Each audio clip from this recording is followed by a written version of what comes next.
in equipment that and all that, and doesn't care about, they don't care about the environment or anything. But the question is, who is in control of that security around the area? From the district level to the highest level. We are all talking about Galamsey. The government set up the military police to do it. Why have we not been able to stop it? So why? That's the point. Why haven't we been able to stop it? If you create a system where we say we will stop it, to the extent that the president says, I've put my presidency on the line, and yet it is going on, then to me, something is wrong somewhere. Sure. So we need to review why this is happening. Polluting our waters. And case in point, I came back and hear that a Chinese woman who was supposedly deported is back in this country also doing Galamsey again. Who allowed her to come? Is it that our board, I'm sure people are also involved, that they know and have some authority somewhere, that I don't think that should be the case. Zoom. They are taught to be on a Galamsey and Swasafa. Zoom. Edina, Yanu who be beer in a year. Zoom. Edru baby me or one Yabeka chairman say. Galamsey for Yakwa, a dancing shaft no crowd one Mahana floor do. Zoom. Me friend buying what this was, and some masoja for Uncle Mammy. Zoom. A catcher me say, and I ain't even come masoja for Uncle to your horse out to South Africa. Yamma Shazia may I come from the Midwase. Galamsey no dear. Nana. I couldn't be as a so be a organ at Chassia. Say, Pa say, you perceive a boy that's a buyer. Illegal mining, essay issue, essay assassin. As you say, you crowd say, yeah, baby trussel. But you follow one of the Yarabi one idea, no, Ghana would need giant mine, Sans on the Cecilia Bomodi, in the Jamawania, and what you cheer air bay. As a Galamsey and said up home by Uncle Sia Babi Jaya. Ebia, the air no, not Segana Nina. It's Medase. So also no tomb. Said the air, no. I had some pandy and coso, a bitchy, washing and crying, yet was a papa. Now, if you know organ and so no, Ubabi blew a man gun and one for one, yet back one. Why him, dear no, any year. It's a per se, me no, any I for what brown half, and never gun and you know, Bakuya can see a buy in term near to me la, at the address, a boom, to me, boy, my, and Uncle so I am sure my gun and Abba.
The person first and foremost, meaning I want you to say, we are not against mining.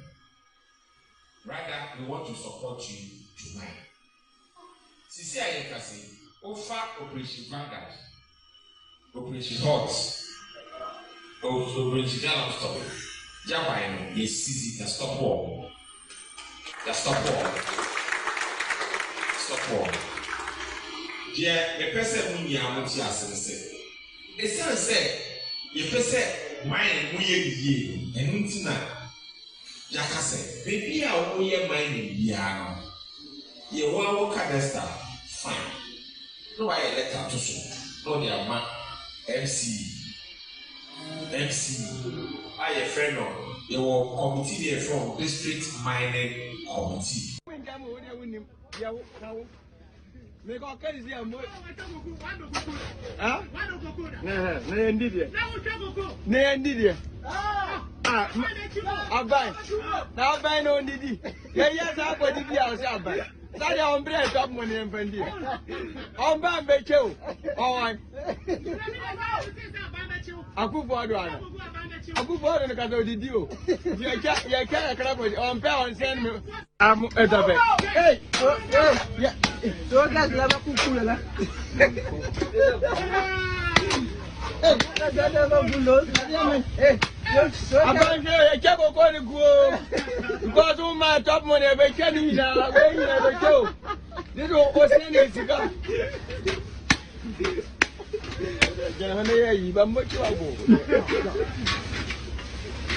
I have plenty money in my pocket, so I don't mind cocoa. Look, I'm now cutting it off. You see, it is my own bonafide property. Nobody can stop me to stop cutting my own cocoa tree. Are you planted for me?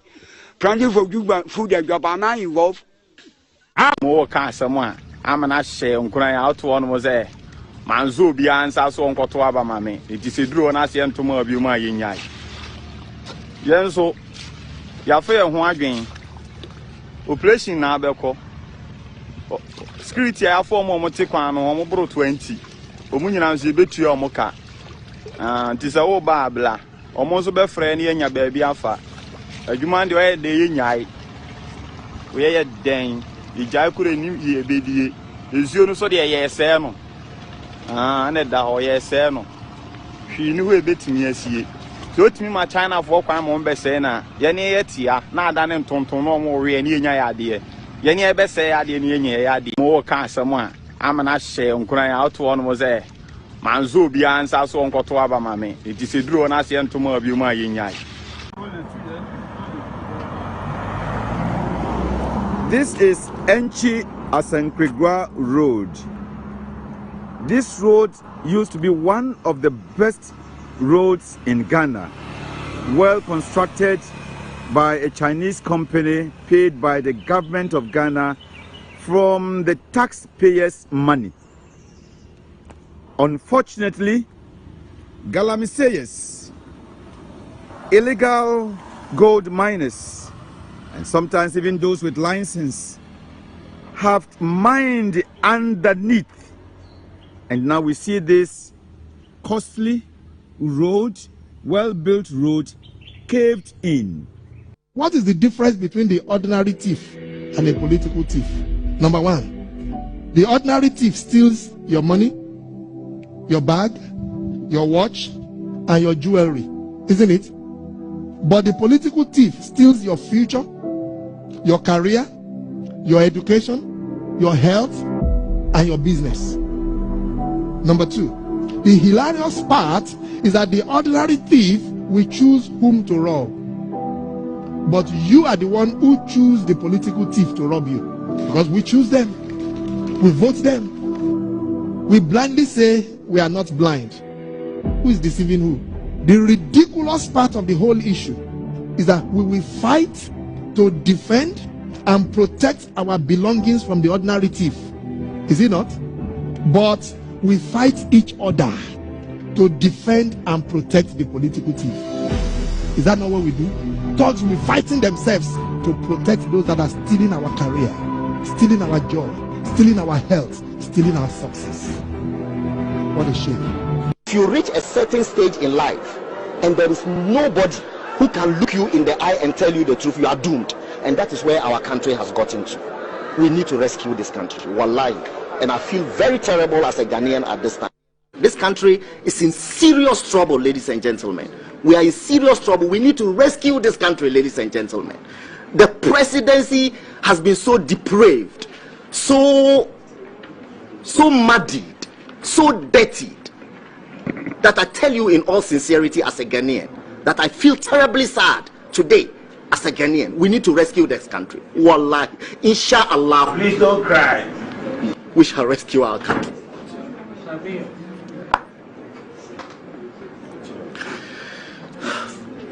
Government is broke, government is broke. The people are spending billions to go inside the government that is broke. Have you ever seen a minister who resigned because government is broke before? Government has no money. Have you ever seen a governor who said, ladies and gentlemen, when I was elected, I thought the government had money. Now I discover government has no money, I resign. Have you ever seen it? Government has no money, but they are bringing money out at election time. Where is that money coming from? So they are lying. What is happening is that there are two types of wicked people in government. Type 1, they eat current money. Any money they find in government, they will eat it. They are wicked about that one. There is type 2. Type 2, they eat current money and future money. They will say, my term will end next year. When I leave, how will I eat money? Let me borrow money now and borrow money of the future and eat it now.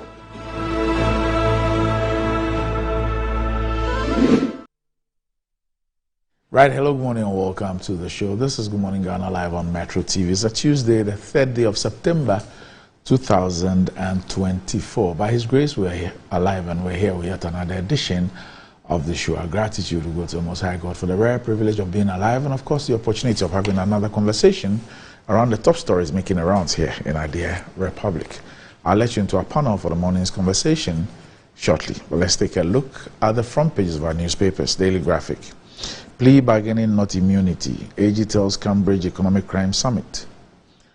Cleanest Region Ranking Campaign. Minister inaugurates 9-member committee. NPP Wale Wale Parliamentary Primary rerun. Nominations open for 3 days. EC suspends officer over unsolicited voter transfers. The Ghanaian Times. Let's partner to trace assets of criminals. AG tells International Crime Summit. Tamale High Court orders rerun of NPP Wale Wale parliamentary primaries. Cape Coast, Elmina residents react to water shortage situation in communities. Kolebu Teaching Hospital to build $18 million facility to address present and future health problems. Daily Guide. Ghana needs possibility leader, not 24-hour disco. Baomia. Global cooperation vital to trace criminals' assets. AG. NPP Wale Wale primary court orders rerun. Mike Okwe Jr. launches campaign. Ratify ABL mining lease. Nyenehin residents. The New Crusading Guide. Plea bargaining not shield from accountability. Dami tells Cambridge Economic Crime Summit. EC warns staff over malfeasance. Suspends Pusiga District Director. Ghana International School resists attempt to encroach on its property. It's becoming very, very shameful. The impunity is just nauseating. Support peace-building campaigns. Ambassador Usu to corporate Ghana. Michael Kwe Jr. launches campaign in Dominic.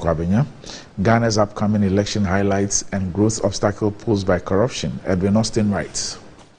The Insight. NAPO petitioned over demolition of MPP Group's 10 flats by the Baomians and Ramadans. Care Ghana calls for summary rejection and nationwide protests against EC's provisional voter register. Ghana's democracy in danger because of EC's autocratic posture. Kofi Bento. Abbas Ademujiwa calls for peace and unity after being installed at Dantemhini of Ekrapim.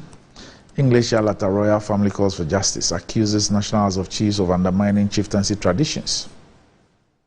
The Daily Statesman. Voting NDC will end free SHS. Jinapo warns. Akufo-Addo fights for climate vulnerable countries. Lawyer calls for calm in Bimbagu. AG urges global cooperation against cross-border economic crimes. Michael Kwe Jr. launches NPP campaign in Dominic. The New Republic. How Baomia's running mate nearly ran in quotes without $31 million. Mahama outlines strategies to boost foreign direct investments. Fake consortium. Scandal rocks President Akufo-Addo's mega project. The New Finder. ECG moves to cut losses, expects installation of new meters to block leakages by 30%. African diasporans raise concerns over widening gap. Access Bank, Birmingham City Varsity collaborate on green financing and lending. Daily Post. An open letter from Akatapori to Minister of National Security Kandapa. Urgent request for investigation into potential security risks stemming from voter data breach. Zimbabwean University names Student Leadership Award after Professor Nana Jane Opoku Ajiman. EC admits mistake in provisional voters register upon NDC's prompting. December polls. Forensic audit of register non-negotiable. NDC to EC. Economy Times, government moves to avert effects of imminent potentially catastrophic drought. Government takes steps to confront the challenge head-on, but doubts still arise over its commitment with the election looming. 345 million cedis saved from payroll cleansing, Labour Minister. Ghana records 10% fall in foreign direct investments in 2023, lowest over past decade. Wow. That's about it for the front pages. We'll be back shortly.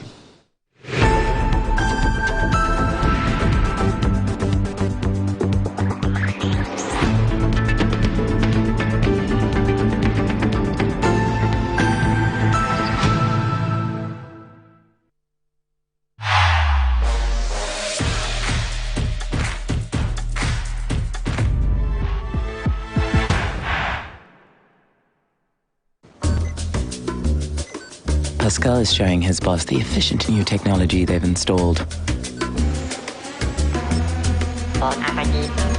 She's pleased. But now she's asking, why is that still there?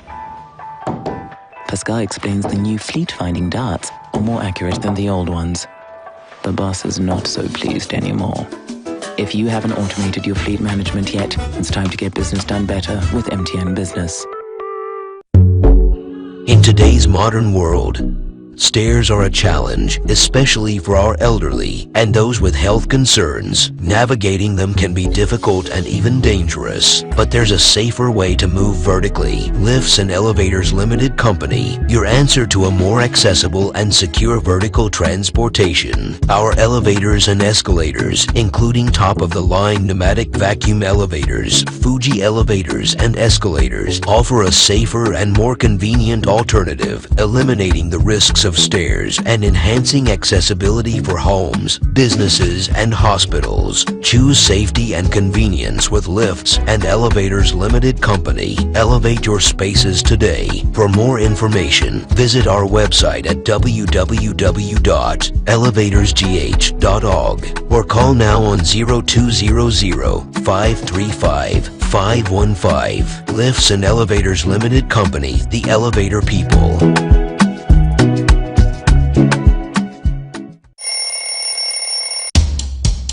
Anti-cavity, gum protection, brighter teeth, and fresh breath.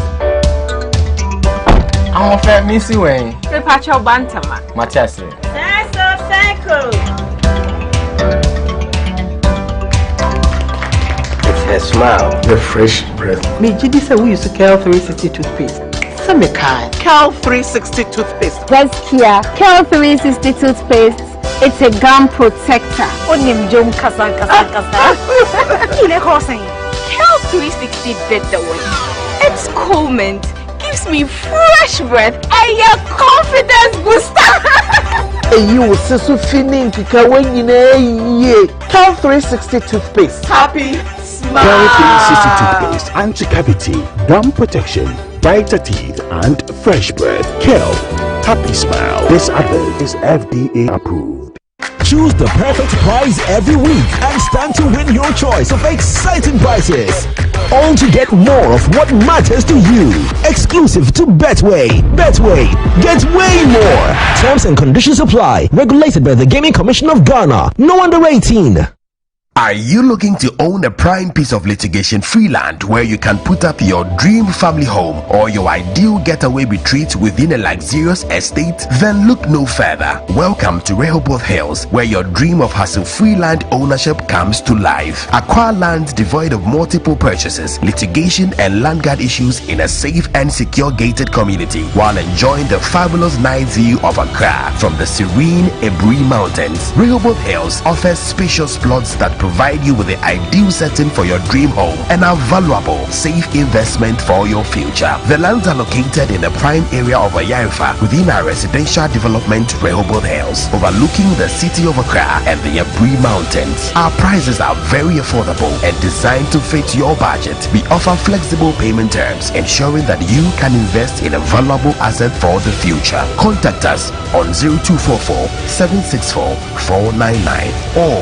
0204-950-810 or visit our website at www.rehobothpropertiesgh.com. Rehoboth Properties, quality housing for all. The luckiest. Star 712 hash. Lucky is everywhere. 8K. Hey, you can get an 8K. Get a package on your book, man. Hey, wait. You can put it on his tab. This is my man. Good luck. Hey, we'll deal with you. We have star 712. It's what you follow. I'm on dialing the magic numbers. Star 712. Now welcome to the luckiest. And now with me at ticket. You can buy for yourself or your loved one. Mommy, tell mommy who's here. You're buying for me, right? Or who else? Let's choose buy tickets for adults. Love you, boo boo. No, baby, straight to 18 years. TNCs apply.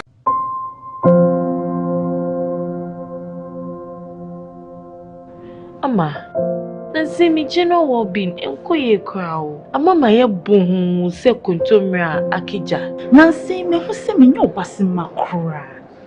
Ama me kunu me into kwankwa. Oh, you right. Enye mo go. Give us GC mixture and any capsules. Aye num boom. En ho asem na mo kana. E boa emma ene meme nyina. Ne ma wo ba ye obesima. Na be ma so aye be masima.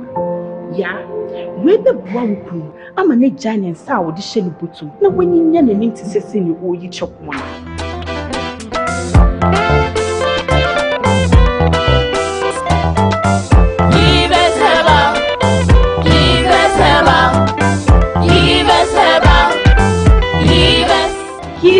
GC mixture and capsule. A painful about one more menu for one and Quada when you feel to me.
Right, welcome back to the show if you just joined us. This is Good Morning Ghana live on Metro TV.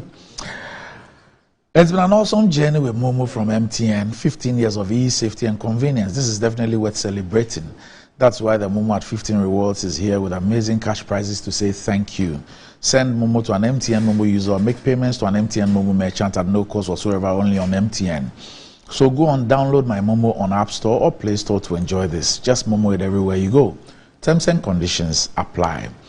And if you're out there looking for that toothpaste that will take care of the entire family and save you some money, the recommended family toothpaste is KEL 360 toothpaste. It's approved by the Food and Drugs Authority.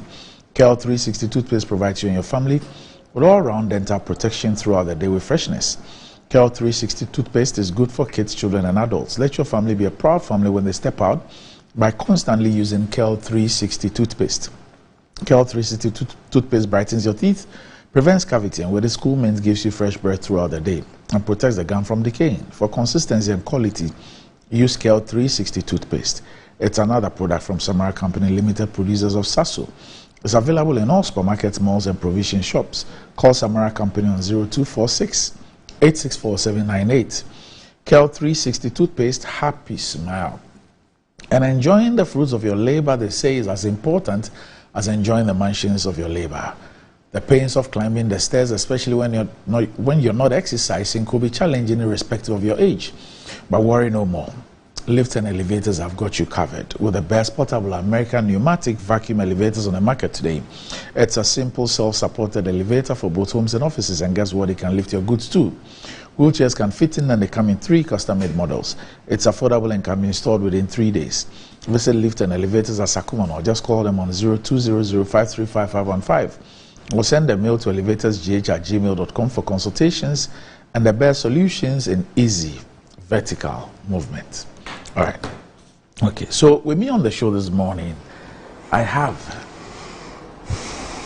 the Honorable Deputy Minister for Sanitation and Water Resources, and I'm happy that he's here.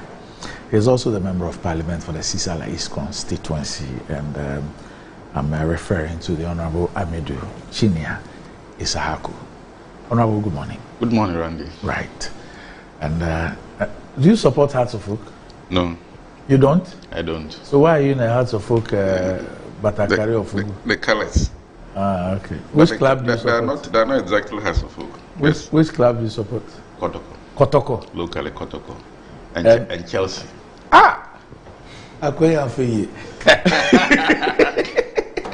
Also, but you don't have any comment on the also with me on the show this morning is my somebody who I share quite a few things in common with. Okay, so we're both with Hearts of Oak. He's still there. Okay, me, it's my family house, but I've moved on to build my own house, Heart of Lions. Okay, we're both Liverpool supporters in England, and he's just brought me the new match jersey, the home jersey. The only thing is that he added doctor to my name at the back, and that will make it difficult for me to wear. Beautiful jersey, but you can remove the doctor. He added doctor to my name at the back. I don't wear my titles with me. But as a former executive secretary of the Free Zones Authority, Kojo Chumwafu is here with me on the show. Good morning, Kojo. Morning, my brother. How are you? By the special grace of God, I'm good.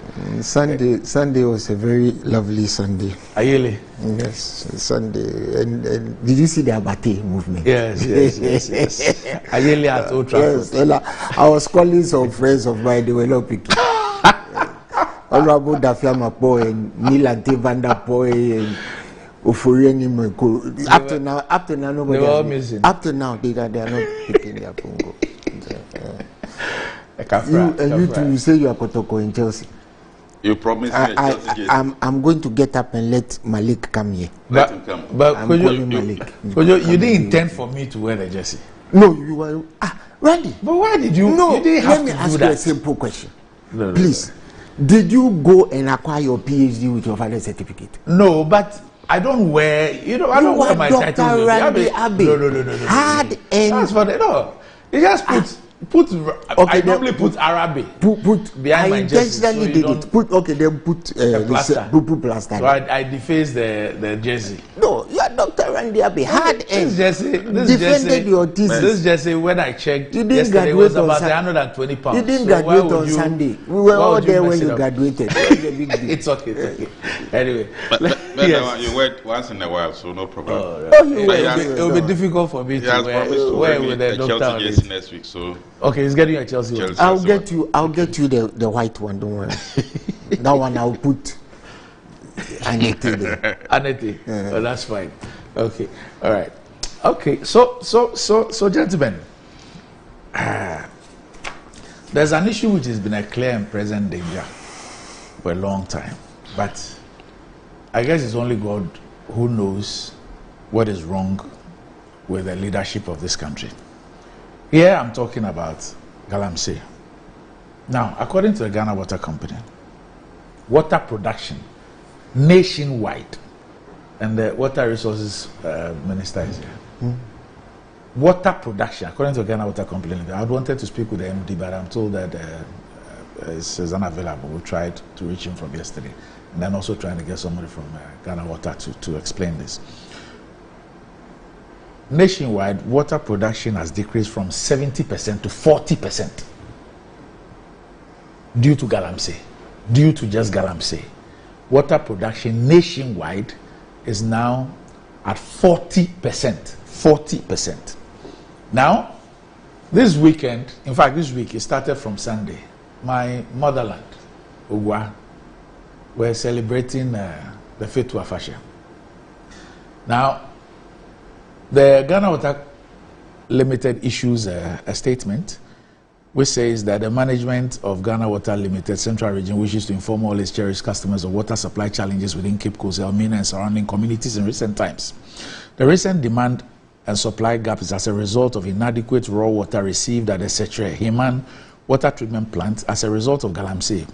Pollution of the Pra River along its course, and most especially at the catchment for abstraction, has reduced water embankment to the barest minimum. About 60% of the catchment capacity, listen, about 60% of the catchment capacity is silted as a result of illegal mining, Galamsey, compromising the quality of raw water. We are currently recording an average turbidity of 14,000 NTU instead of 2,000 NTU. So instead of 2,000, they are currently recording 14,000. Currently, the plant is able to produce only about 7,500 meters a day, a quarter of its installed capacity. So they are operating. Central Region is operating at 25%. The nationwide is 40%. Central Region 25%. The situation has caused severe inconveniences to our customers and consumers, and we sincerely apologize for this. The company is engaging all stakeholders to find a lasting solution to this. We are by this announcement entreating all interest groups to join the fight against Galamsey on the River Pra, especially during this festive period. Kindly report any form of illegal mining activity to your community leaders, local assembly, and support our initiatives to protect our water bodies and promote sustainable water use practices.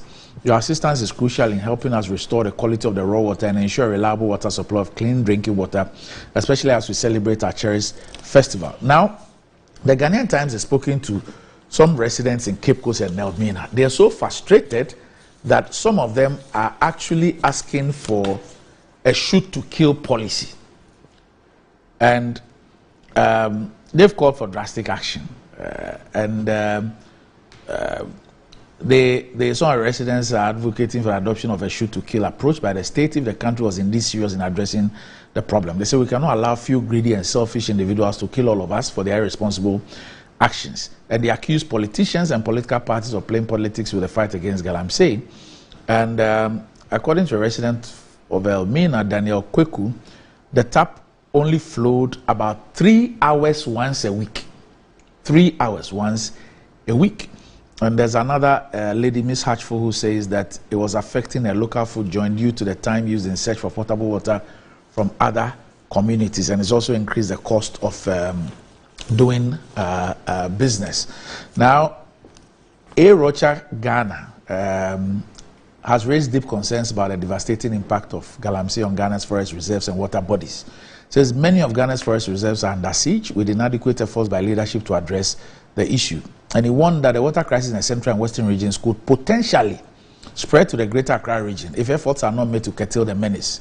And he criticized the government's prioritization of mineral resources such as gold over conserving water bodies and forest reserves. And he condemned the unchecked encroachment of forest reserves and minerals commission's issuance of mining concessions without considering the impact on forest reserves and water bodies. We have for a long time paid so much attention to our mineral resources and neglected the other benefits that the land gives us. And so if you go to places whenever the Minerals Commission is giving out concessions, they sometimes ignore that there's a river here and there's a forest there. I'm sure that the Minerals Commission will say that's not the case. And that tells you the level at which the government prioritizes all the various assets that our environment provides us and values it.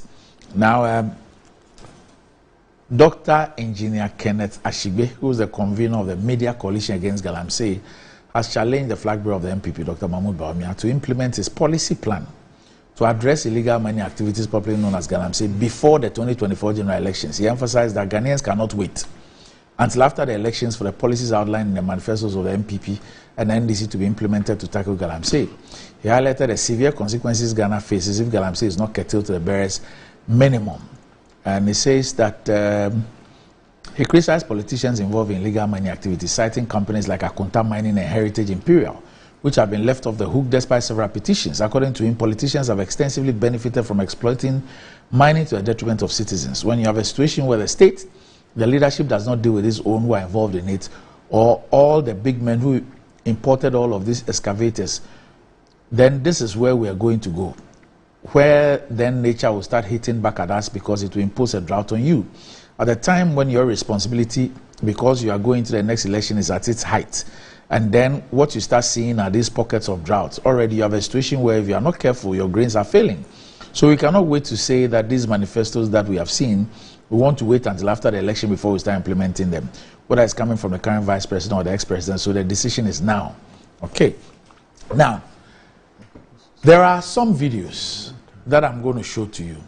Some from what we call citizen journalism. So citizens on their own who have taken some of these videos. So then you have actually practicing journalists, I think Belamundi of Media General and Erastus Asaridonko, who did one. This was done last year, but I'm told that the situation is even worse today. And we will play that video. We will also speak with Erastus later on. I spoke with him a couple of weeks ago on the same issue. It appears that we're moving from bad to worse, or worse to something else. And then you would see how this is affecting even the fish in the water bodies. There's one of those videos, and it breaks my heart. But I want us to watch all these videos. And then a road. The salt was cut, I think, in 2008 by President Kufuor. It was completed around when President Mahama was president. And it is the Enchi Asenkregwa Road. You would see, I mean, this road was constructed with about 24.1 million. You would see what Galamsey has done, illegal mining has done to this road that we spent over 24 million to construct. And it was supposed to last us for some 15 years. Let's watch these videos. I'll speak with Erastus Asaridonko, who is the foremost journalist in this fight against illegal mining. After I had Galamsey site for Okesana and my qua a hard in Papa. Persona Moy Ebre Galamsey site say Omu draining soon be a gun chain. Inti Persona one Ebre Ewo a form home. There's a Omukum one na a more you know what that's your bay then. Inchim Banden on Bay. And the Sadibo, yes, Sadibo, ultimate. I say, Okra, so duty, Okayanka. You never will bring no cost or memoir. A hard yes, a film. One can say, send a more ibre, send a more ibre, Amanonia, a send a young and Noma, ne way, Omocrapo, send a treaty or more. Send a treaty young boy, send a treaty and one man women. A young lady in perfume. Say as on a film, Ubia complaining, a young qua Aden, adana yeti on mamu na nkasa yedi ho boni sen onfa so o sika kra obenyanti onwen ochina ho ya eya o mamu eni je bie ni bebia utu oni a oni nto bebia nim hwe natural resources na kopɔ de ma yen pa wa hye kensuo hwe na modugu ma yen nkasa hwe tese o hwa na ya asefum o hwa ya asefum eye ya hwe okoba ne kita nam de se nam na kita nam na bre no hwe eni de se nam ne bre so no matter something on drink she no matter so no china so e o chana wa akokwa no benya na mi bia bia a mo shem emo yina ase adan hwe obra mo ibre adan nso na poto yi ebe kakra nso be no mka be kraba ye say bibia o mem every day gana ni say ade every day gana ni say ade tise mo o mai tina kra yeden se mo fa so mo benya na ndenti en fa so mo benya na ndenti adan hwe obia tise abon tise uhu do person nya abo an kra bo ne be na abo na yew uko abrochi na ko hu no man abrochi de no man de ukuru ko kan no so wo de hwe de wo yew de bibini ye nipa o bibini ye nipa adan umma mu tina kwa tise inse bu kwa kana ya sefum hwe ahwe abono bone be na wayo enti ne bone wayo ne ko abono ene sa ne bone abono ene se ne ko abo yi se o me den so na ye no enti ne ko so bone erade se o kakra na se o hu de onka o ka o hu se na onka adan hwe ko ba ne hwe se na mono tise e hadwe o atachem na se amoyi o se amoyi o mesi de yawo o chere besi de nyebi na sana mo senso egum say mo say bibia o memu every day say na make every day it is every day say ade o mai we mu every day hwe ehia yakopon hia mai pa egusu bre o mai mu hwe na make se we na mo dize o mu na asi ahye no mo o mu na asi ahye ye nyebi bibia bi dize yema say we are na na asi. This is Enchi Asankrigwa Road. This road used to be one of the best roads in Ghana, well constructed by a Chinese company paid by the government of Ghana from the taxpayers' money. Unfortunately, Galamseyers, illegal gold miners, and sometimes even those with license, have mined underneath. And now we see this costly road, well-built road, caved in. Unfortunately, the paramount chief of the area of Enchi and Asankrigwa pass here every now and then. Ministers pass here every now and then. Our political leaders pass here every now and then. And nothing has been done. No arrest has been caused of those who are perpetrating this. This is our country. So what are we doing about this? And still the miners are mining. They are continuing. We can look at the concrete walls that were put there as fenders or defenders to block in case a car veered by side.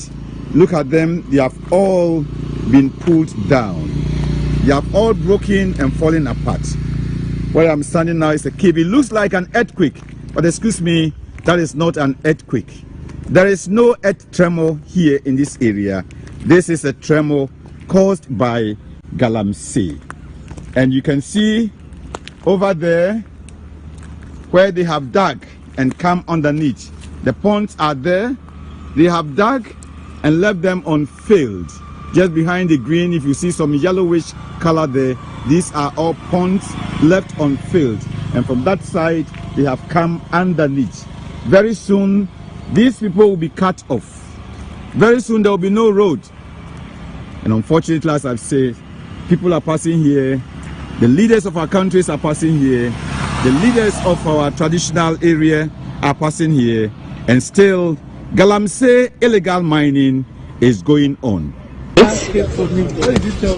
Of the Pra River. And what you can see there are chamfines. So there they are, lined up along the river, as usual.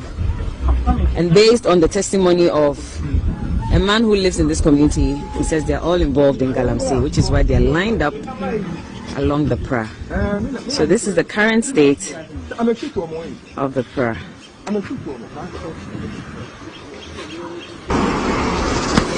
And I just crossed the road just to get a closer view of the Pra on this side as well. I mean, for those of you who probably live around here or usually use this route, you'd understand. This is it.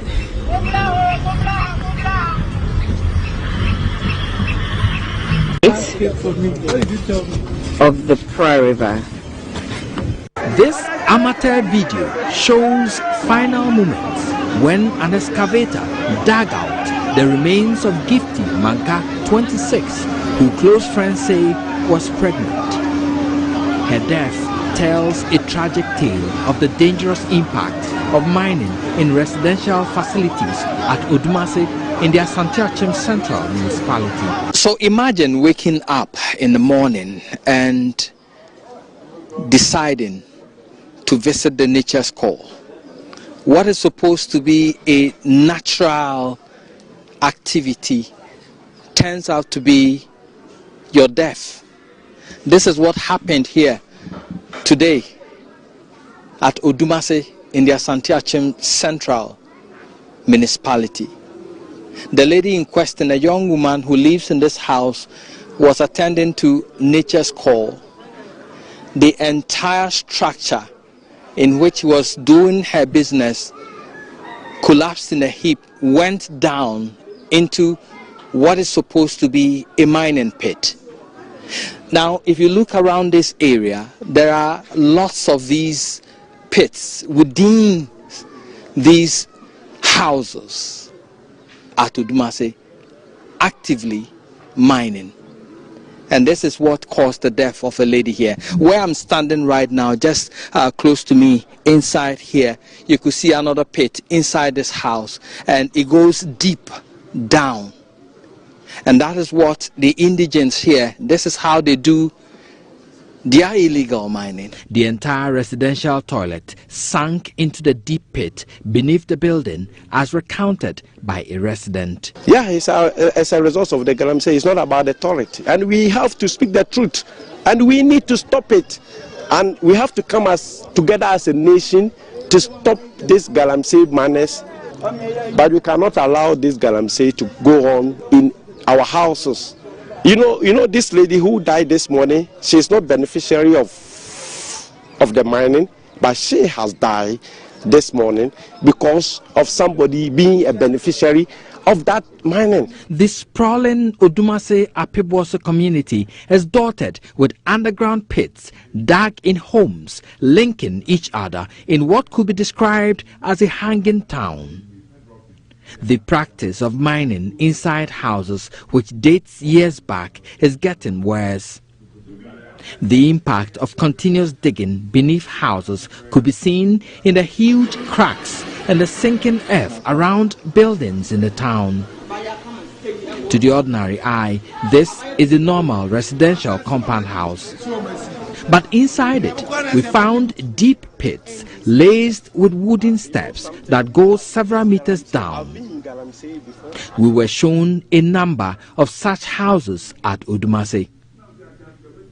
Residents are angry. You want information? We feel say we feel when they say developing for be there.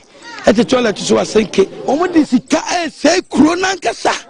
Eti pani fuachi sasia and I hear Jumano if you met me the house to house. I move to be I be fear could mention if you Bruno was so I went one and scanny. God will must send one. Almost kura a day around because but my chum fear 2030 yet to go home because he can't answer yet. Police sources say they've heard of the pits and mining in residential facilities, but cannot barge into private homes without a warrant. This you see here, this gate does not lead to any storeroom in any building. This, if you peep through, leads to an illegal mining site under this building.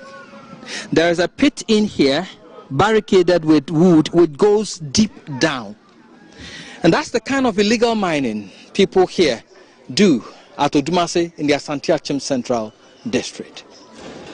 Many of these houses here have pits similar to this one in there. So when people go into their houses, they are not going to sleep, they are going in there to mine illegally. And all these houses are at risk of collapse. Reporting for Joy News, Erastus Asaredonko.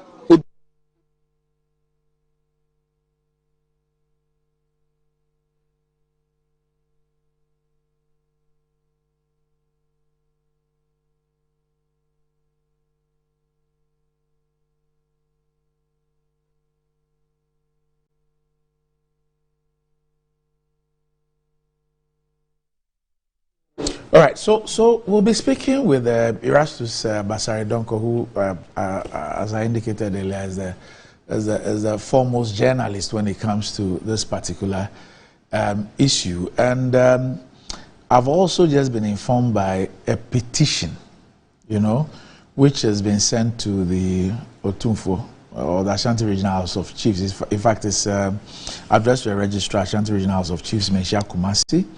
And it's dated the 20th of August 2024, so that should be about 2 weeks ago. And there's a place called Mile 14, I'm told it's around Bekwai. Okay.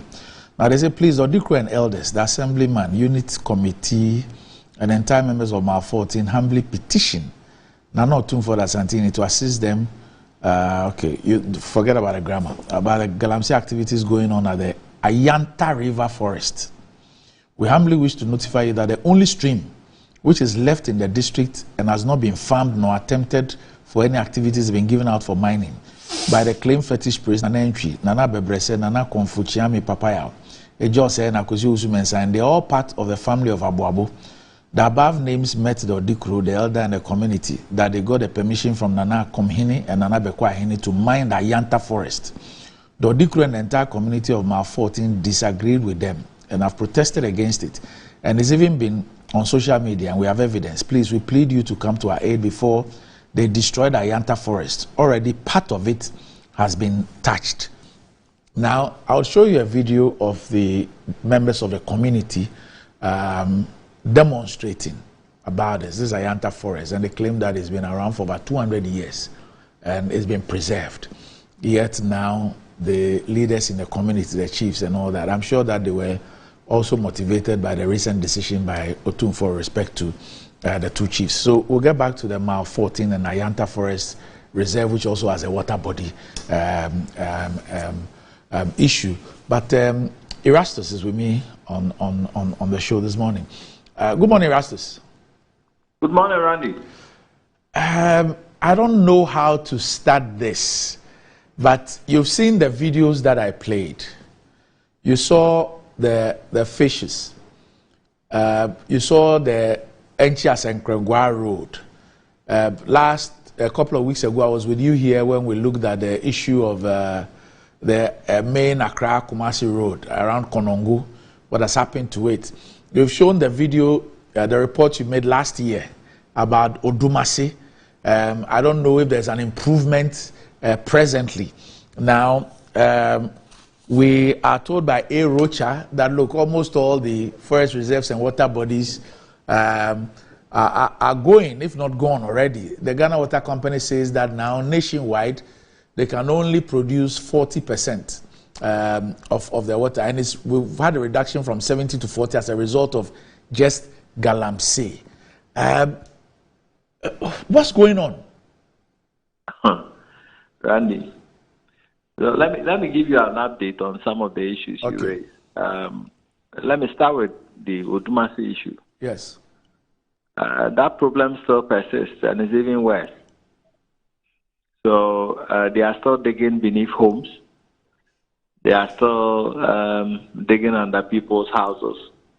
The mining that goes on within compound houses is still existent. And when you go to Dumasi Apiboso, just at the roundabout, there's a greenhouse. If you know Dumasi very well, you go behind that house, you could virtually see the house sinking. The cracks on the ground. The moment you see it, you see that this house is sinking. And there are many of such cracks along many of the houses you see in Odumase Apeboso, on the verge of collapse. So I wouldn't be surprised if it kills other people, or you hear of any collapse, just like you're seeing in the video. So far, it's claimed two lives. This was a pregnant lady whose toilet sank into the pit. After that, another gentleman also lost his life close to this place. There was also another collapse. So it's only a matter of time that we'll see many of these houses collapsing in a heap. Now, let me talk about the mining by highways. You know, contrary to the mining regulations, that you're not supposed to mine at least 100 feet from a road. But now we are seeing mining along main roads. This is a crack. And what you are seeing with the Konongo one is just the tip of the iceberg. In the course of this week, we've been to the Diaso Dunkwa Ayamfure Road. And we're going to show you very shocking footages of mining by the roadside. And this one is so glaring that at the point I was asking myself whether this activity has been legalized now. Because whether there are leaders in that particular town, I'm talking about all the Wasa towns along the Ayamfre Road, specifically Wasa Dadieso. That is where I found the worst impunity you can find in this country. There's a huge pit by the roadside. And then there are other pits along the roadside. And you have the artisanal mining boards that are washing and processing gold. And with a sludge flowing like a river along the main road. It's shocking. It's just shocking. And this is a town that people see and drive by, because you'll be driving in the midst of the mining. Let me put it that way, because your vehicle will virtually be going through the midst of the mining itself. And so you can't afford to just open your mouth when you pass by that road. But it's going on. Even now, as we speak, they are there. They are mining. And they say it is community mining. It has been sanctioned. So they have a right to mine. I don't know who gave that license, but they wouldn't show me any paper. They just said it's a community mining, and it's been sanctioned by the chief of the town, the municipal chief executive, and the authorities know about it. And like in their own parlance, when you start filming, they will tell you, "Enko baby." So that is what is happening. When you come to the forest reserves, now we are decimating almost every GSDA we have in the country. And these are globally significant biodiversity areas where you have rare tree species and other animal species in there.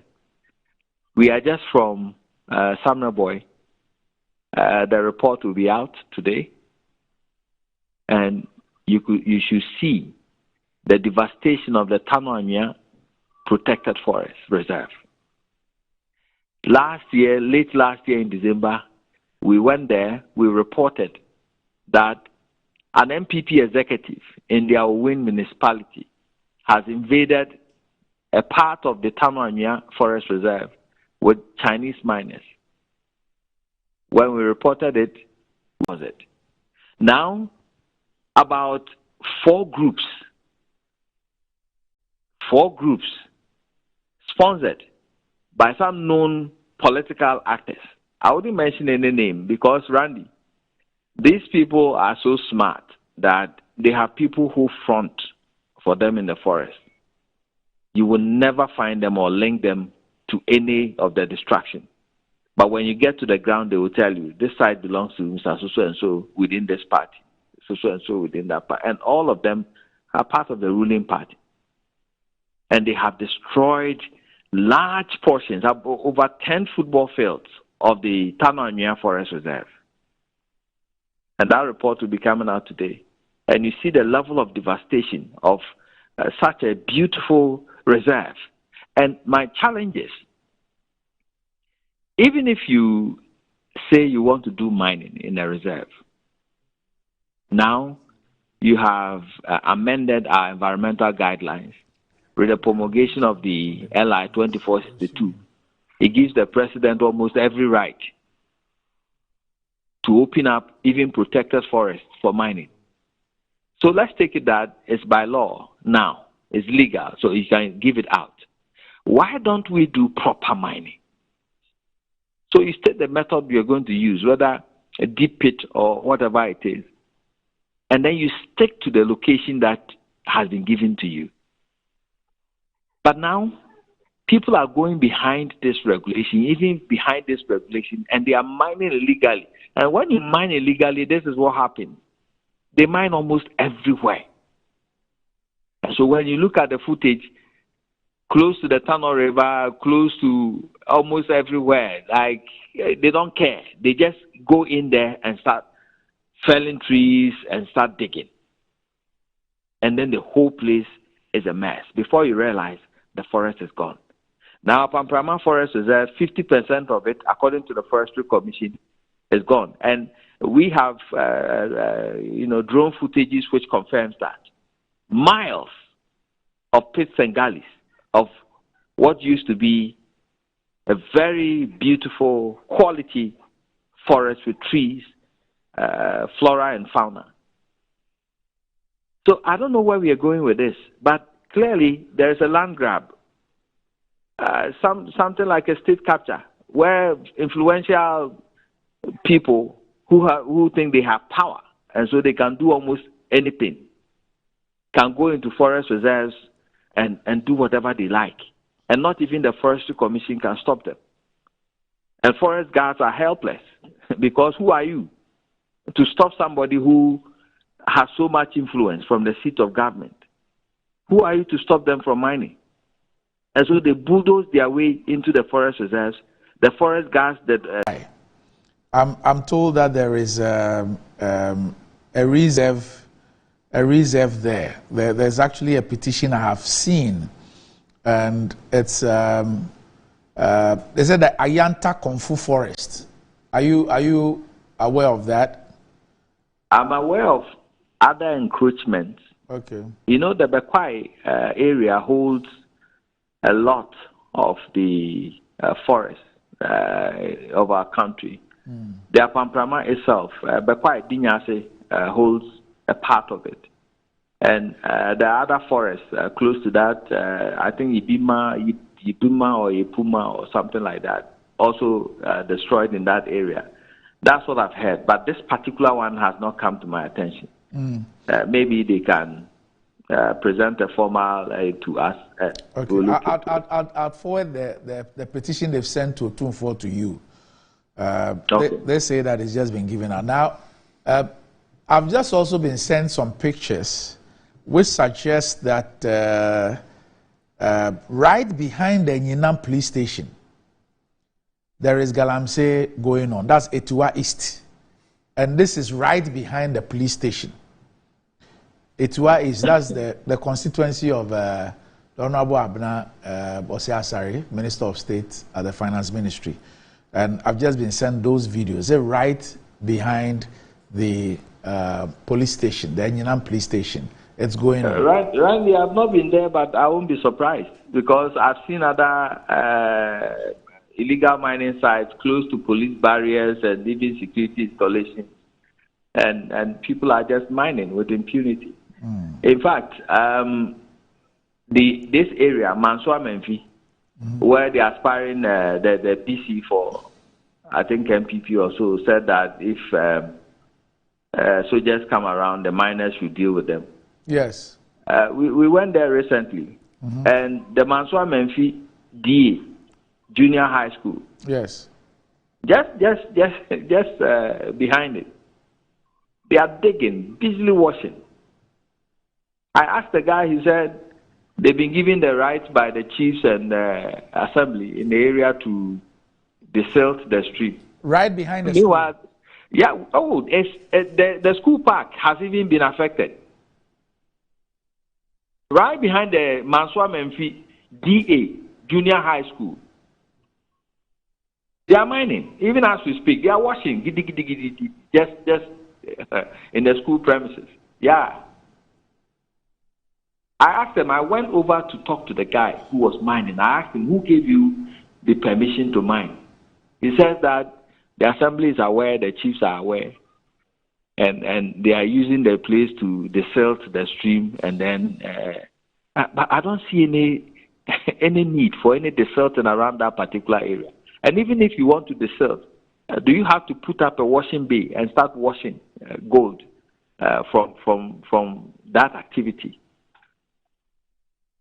So I won't be surprised if they are mining behind a police barrier. Now there is no fight against illegal mining in this country. There is no fight whatsoever. It's just dormant, free for all. Everybody is mining. Now, Erastus, you've followed this for years.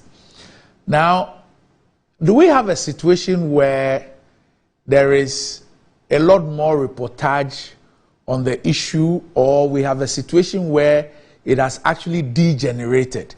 Because sometimes people see this, and the question is that, how can you have this situation 6 years after the President of the Republic put his presidency on the line?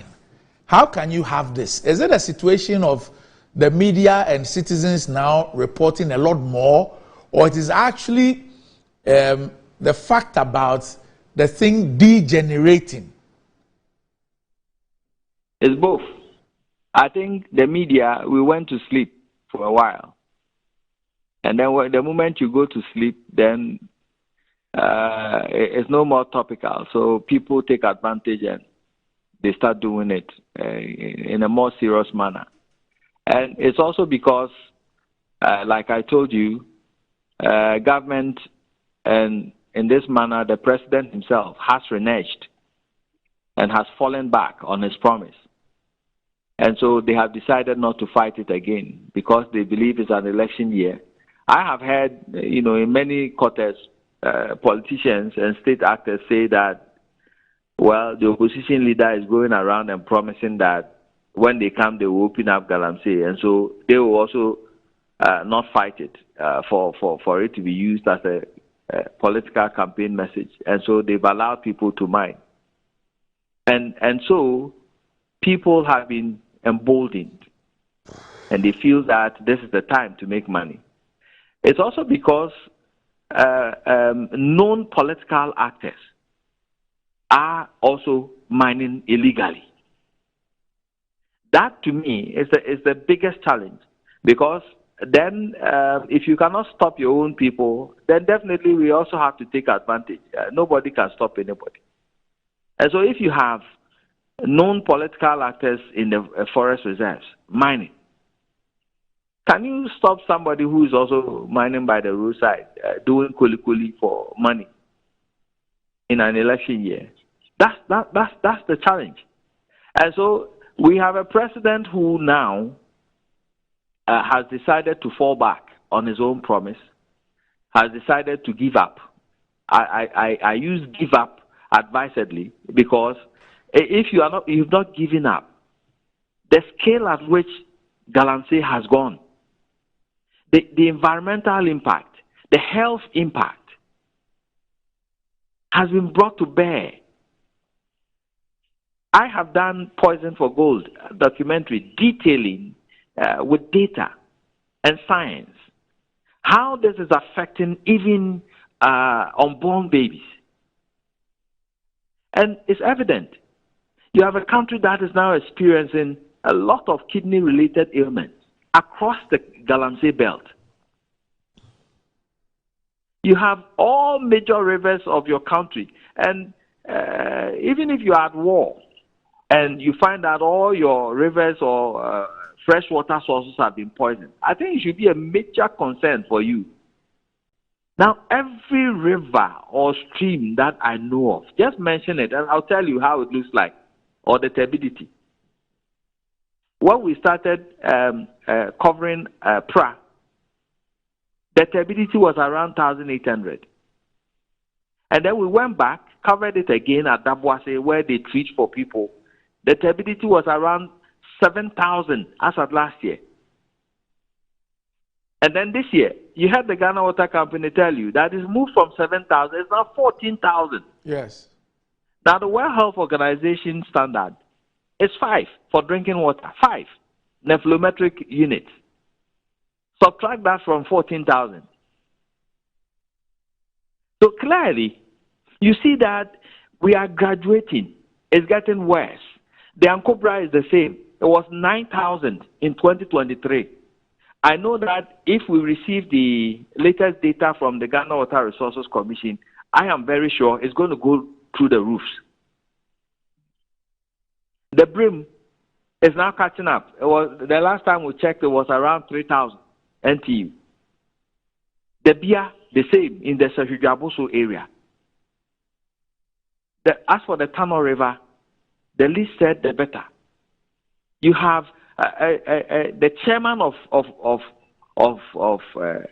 the regional, the Asante region, whose company is sitting by the Tano River and washing its residue directly into the Tano River. Can you imagine that? Washing contaminated stuff into the river directly. We filmed it, provided drone footage of how he was doing that. Nothing happened to him. He was not even invited.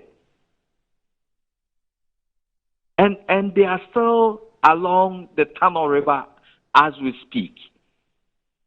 If I show you the latest footage from Samurai Boy, and you see how people have put their washing bay directly at the edge of the Tano River, and they are washing into the river. Something that in other jurisdictions, they create a tailings dam because it is toxic. The heavy metals in the earth is being washed, and they don't want it to even enter streams. So they put a tailings dam, and they monitor it 24/7 that it doesn't break. We have put the washing bay directly at the river, and we are washing into it. And the same applies to other water sources. The Ashri, the river Ashri in Wasa Krupon, if you look at it, we measured it, we found a lot of cadmium, arsenic, lead in high levels in there.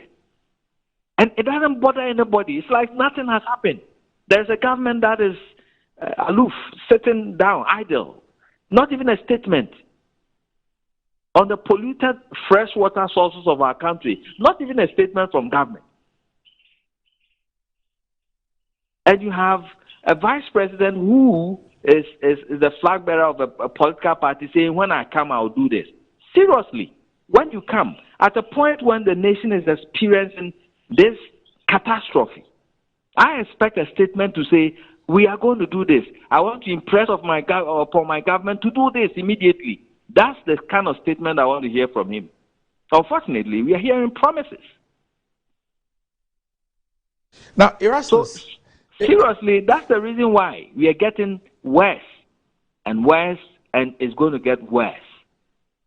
Well, I mean, Erasmus, it's pretty obvious that we have callous leadership, we have greedy leadership and people, and it looks like all of us are also virtually enjoying what's going on. Because we do not see any outrage, we do not see any anger, we do not see any trepidation, any fear. We don't even see this as an existential threat. We don't really, it looks like we think it is something which is remote from us, especially those of us who are in the capital. We don't seem to see what is actually happening to us. I would say let each individual If you have time and you have some money, go and do a toxicology test of your blood and find out if there are any of these traces in there. I think if we were to do it individually, we will be shocked. You see, now we are treating water from the Pratt, a contaminated source, from the Dabwasi area. Where are we sending it to? We're sending it to Takrady and its environs.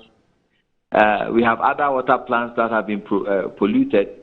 How many of these water companies buy from Ghana Water and further treat and bottle them for us to drink? How many of these vegetables are grown in Accra? And we tested soil samples from Pristia, Huni Valley, where they grow vegetables for the market. We have tested other soil samples from other areas where they grow vegetables for the market, even including tubers and yam and other things. Do you know where your foodstuffs come from? You have no idea. We are all in it, and we are all, where water goes, it infiltrates into groundwater and other systems, and we are all benefiting from it gradually. So it's everybody's problem. But you see, I won't blame anybody who lives in Accra because you don't see open pits and you don't see anything. So it's like Galamsey is very far away from you. But it's not. It's very closer than you think. And I am surprised that we have the clergy, the so-called pastors and other people, high-ranking ministers, even the peace council. This is a security issue because there will be regular migration, and it has even started from these hinterlands. When the land gets degraded and the gold is finished, and then they do not have land to farm on, then they have gullies and pits to grapple with. They will gradually move to the cities, and it's happening. It's high time we call a spade a spade. In this country, we do not condemn things because we are afraid. We are so afraid that we have 30 million people. They are all afraid of about 100 people in government who seem so powerful. Now, Erastus, per your experience covering this, and I say with all admiration that you're the foremost journalist when it comes to doing this, and God richly bless you for that. If I ask you to name three major things that we can do to reverse this issue, what would these three be? Let's declare a state of emergency on all our rivers and water bodies, a no-go area, a red zone. That's the first thing. And it should be now. We have to do it now. Declare mining on water bodies and even close to water bodies, red zones, an emergency area. If you are found, you'll be dealt with. Now let the president also task the MMDCs and regional ministers. Let him start disciplining them. Some of the regional ministers are neck deep in this whole thing. Some of the MMDCs are neck deep in this whole thing. It should be something that the president should take seriously if he is really serious in fighting this. These are the people who represent you at that level.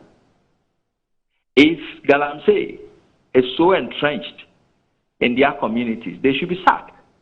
But Erastus, I recall that the president and the minister and key government officials went to visit Otumfuo, and Otumfuo raised some of these issues.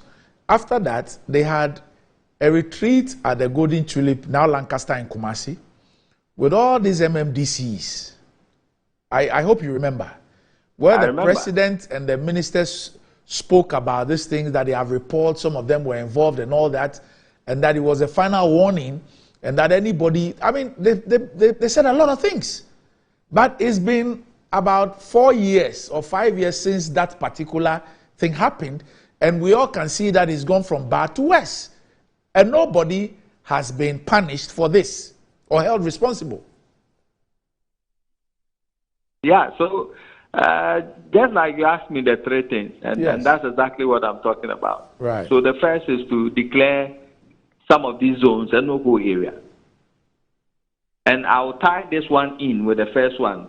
We should also repeal the LI 2462 immediately. And that's the job of the parliamentarians.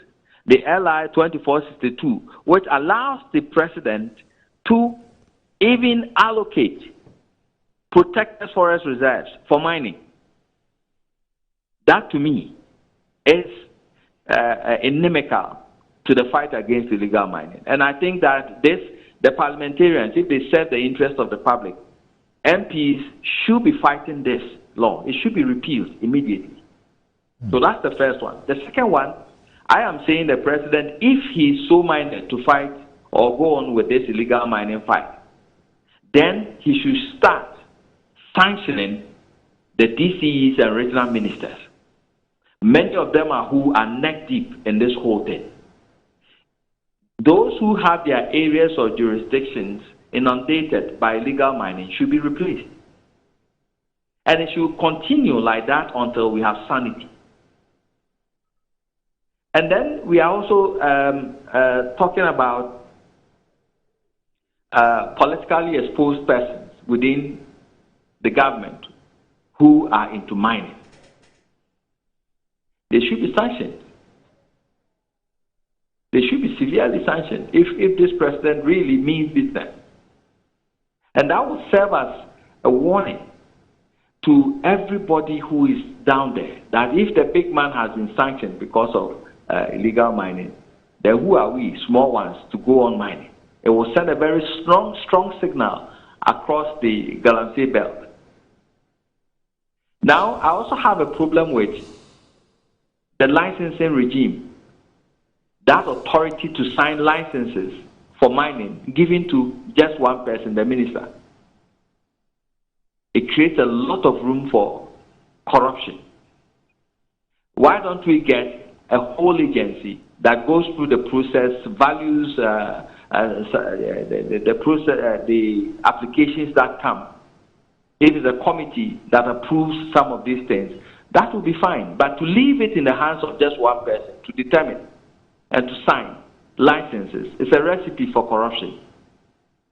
And it's also not helping, because then if the licensing regime has been streamlined very well, and you don't go through the Kokofu Bobo as we have it now. If we know you, we give it to you. If you don't like you, your face looks ugly, we don't give it to you. And it goes through the proper meritorious process. Then people can acquire the licenses and be able to mine responsibly, and then we can effectively equip the state agencies to monitor. The Minerals Commission can be held accountable. But as it is now, if you put in an application, the kind of bribes that you will pay along the line, and sometimes the application will not even be signed, depending on where you're coming from.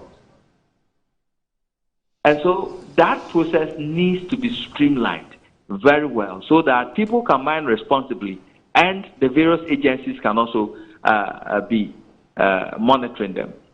I want to end on this, that normally we blame the politicians and other people, but another set of a group of people who are not helping are the agencies, the EPA, the Minerals Commission. As for the Water Resources Commission, at least once in a while they come with turbidity values and we get to see what is happening. They sound warning and other things. When was the last time the EPA, tasked with the protection of the environment, came out with a release, even condemning the polluted and contaminated areas?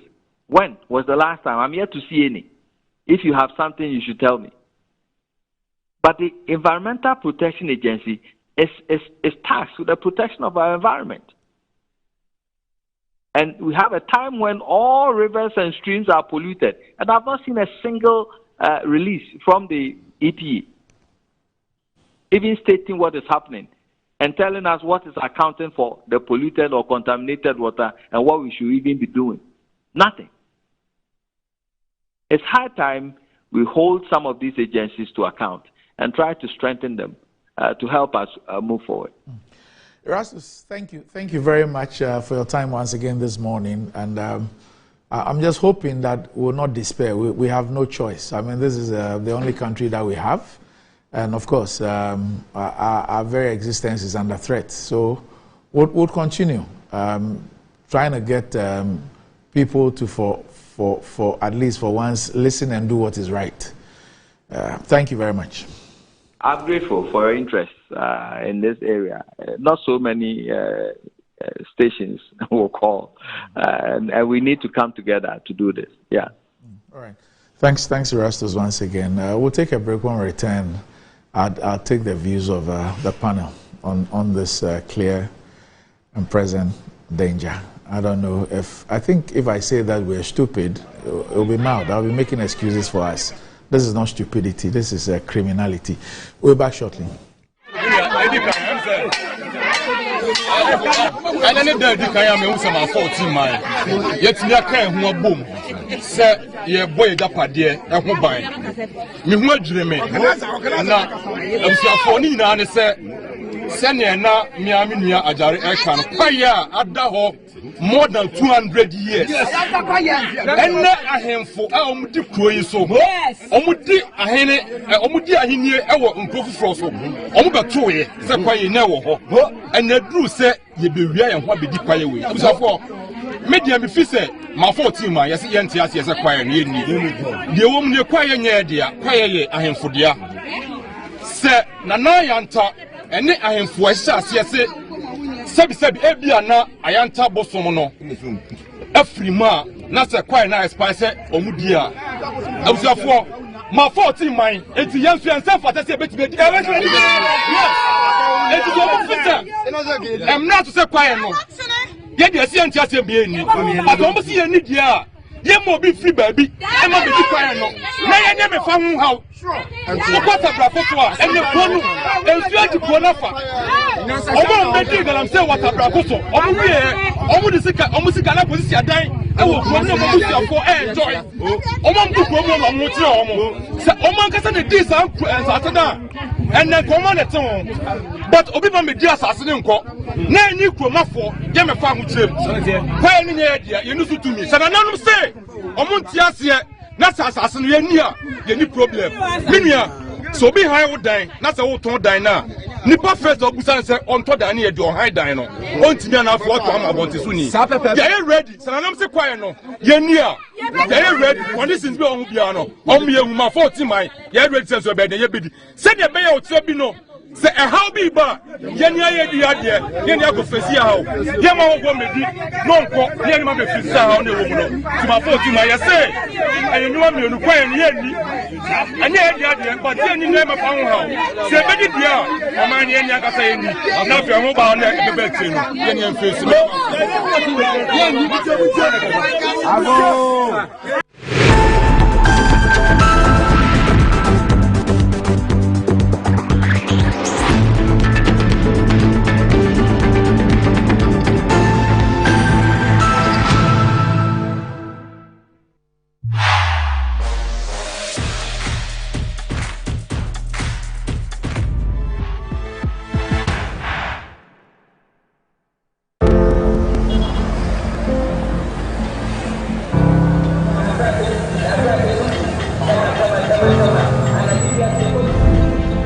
There's no feeling quite like wanting something.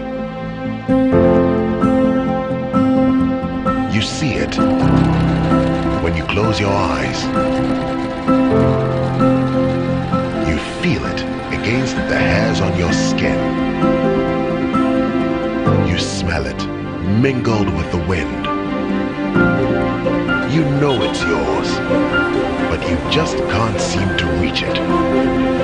Until you can. Whatever the dream, we can make it happen. So get up, get started, and make we do our.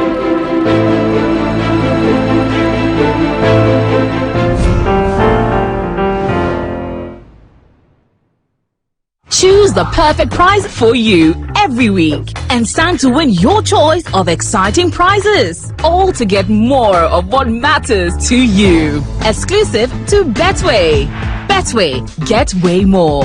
Terms and conditions apply. Regulated by the Gaming Commission of Ghana. No under 18. Experience the enhanced protection of Star Motor Third Party Extra from Star Assurance, an enhanced motor third party insurance policy that provides cover for loss or damage to your vehicle's windscreens, side mirrors, back glass, and other glass components. Whether it's a crack or major damage, you can drive with the assurance that your vehicle is well protected. Our commitment to you includes affordable coverage options and a claims process that is both fast and straightforward, so you spend less time dealing with paperwork and more time on the road. Also, we have proudly partnered with Hope for Little Lives, an organization dedicated to supporting children in need. By choosing Star Motor Third Party Extra, you're protecting your vehicle and making a positive impact. Every policy you buy helps bring joy and support to children in underserved communities. Reach out to us now on our toll-free numbers 0800-177-177 or 0302-245-906 to sign up. Let us help you drive with peace of mind and purpose. Star Motor Third Party Extra. Drive with confidence, give back with heart. Star Assurance, your solid partner. Choose the perfect prize every week and stand to win your choice of exciting prizes. All to get more of what matters to you. Exclusive to Betway. Betway, get way more. Terms and conditions apply. Regulated by the Gaming Commission of Ghana. No under 18.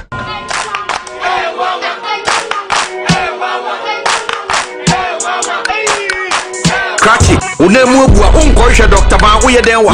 Oh, Mr. Yamfano come and me buruwa. Ayi mami ko buru. Ko ni atele be ko bra. Mumi Yamfano ko Dr. Ba ho. Dr. Ba no ya de. Bra, se pa ni nompemu adwuma sasabro sro Dr. Ba oye. Sai ni temi ko na meka.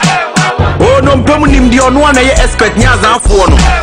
O akra eni kumasi nompemu expert yen kan kire.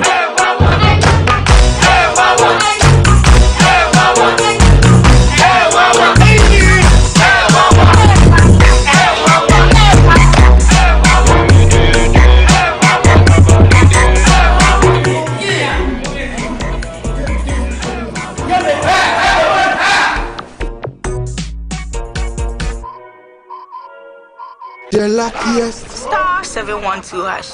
Luck is everywhere. 8K.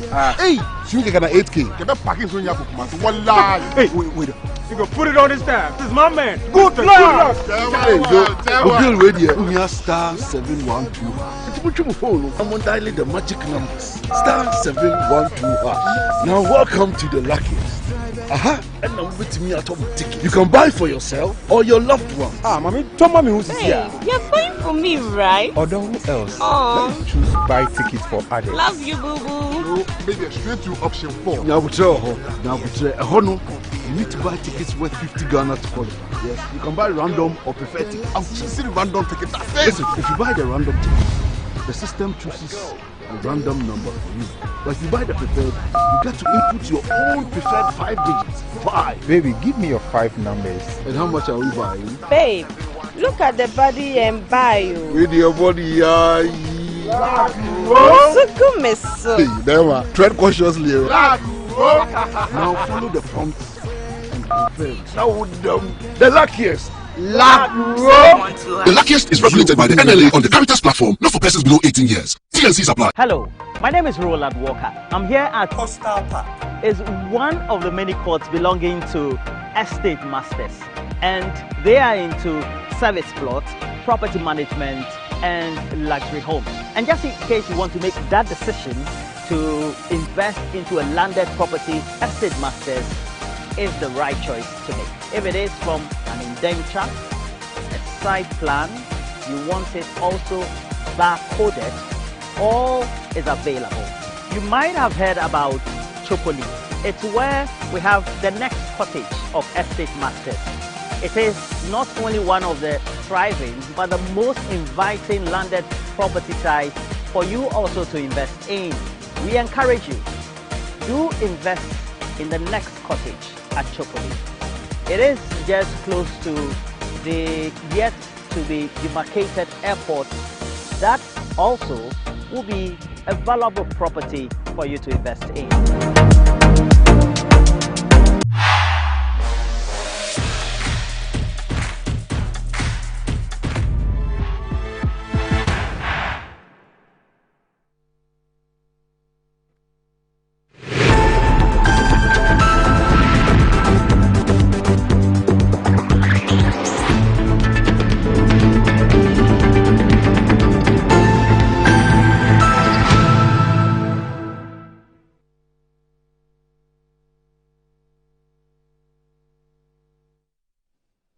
Right, welcome back to the show. If you just joined us, this is Good Morning Ghana live on Metro TV. Still with me on the show, I have the Honorable Chinia Isahaku and Engineer Kojochu Mbwafo. But with Betway, you're guaranteed to get more chances to play. Betway's Pick Your Prize lets you choose your preferred promotion to make the perfect sports bet every week, from payout boosts to cashback. Plus, you also stand a chance to choose your own prize, from vouchers to electronics and a grand prize of airline tickets. So visit betway.com.gh to find out more. Terms and conditions apply. This is regulated by the Gaming Commission of Ghana. Bet the responsible way. Betway, get way more. And Blue Jeans Energy Drink has been on the Ghanaian market for about 20 years. We already know what it does for the body. It contains vitamins and nutrients like vitamin B2, B3, B6, B12, as well as taurine and guarana, which are known to boost your strength and energy, as well as promote high performance and endurance. Blue Jeans Energy Drink has been tested and tried. It's indeed the best. Blue Jeans Energy Drink is for bold and active men and women. So go and grab a cold can and power your day. It's in shops nationwide. And you can reach Budget Cash and Carry Limited on 0208 128 190 055 001 0000. Deputy Minister, Sanitation and Water Resources. Do we still have water resources? Certainly. We do? Certainly, yes, we do. I mean, that's why the challenge is we still have water resources. I mean, we are challenged. But let me say good morning to the people of Sisala, is my constituency. Right. To my senior brother. And everybody listening to us this morning. Randy, I mean, the videos you have shown and the interview with Erastus. Yes. It's quite disheartening, and every, right-thinking Ghanaian must be worried and be thinking of how we can get out of this situation, because the consequences are enormous, and it can lead to unnecessary deaths and sicknesses and all that. Like you said, the environmental impact, the health impact, the impact on agriculture, the impact on our healthcare is so serious, and we must all be worried, and we must be thinking about how to resolve this situation. Randy, there has been a lot of effort over the years to resolve this matter of Galamsey, and several effort has been made by various governments, but it appears that the strategies we have adopted in time past and today have all not been helpful, because those strategies have not given us a positive result, but rather we keep getting worse, which means that we may have to change course. And so I think that from now on, we need to change course. We need to have different strategies in fighting Galamsey and ensuring that we protect our water bodies. Otherwise, we are getting to a point where everybody in Ghana is exposed to danger, because water is something that is consumed by everybody, and people move from one place to the other on daily basis. So assuming you even stay where they don't do Galamsey, but you travel.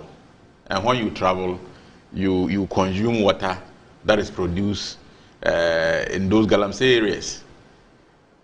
So nobody can say that you, based on where you live and where you stay, you are not exposed to the danger of the consequences of the Galamsey activities.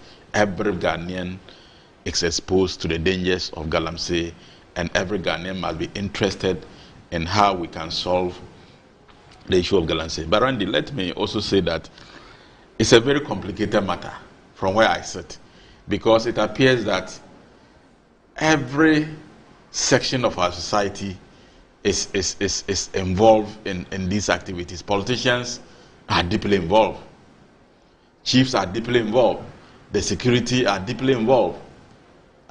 Virtually every section of the society, you have people who are deeply involved in Galamsey activities, complicating resolving the matters surrounding Galamsey. But of course, government going forward may have to take a very bold decision, make very bold decisions. And I quite agree with almost all the points made by Erastus when you asked him about 3 suggestions that he thinks can be used to resolve these matters. More especially the first point that he made, that it will be important for the president and the government to declare state of emergency on all water bodies in the country. That should be the first step. That should be the first step. Water bodies should be declared a no-go area. Because even if you are going to adapt the right strategies in managing small-scale mining, but first of all, you have to stop what is happening now.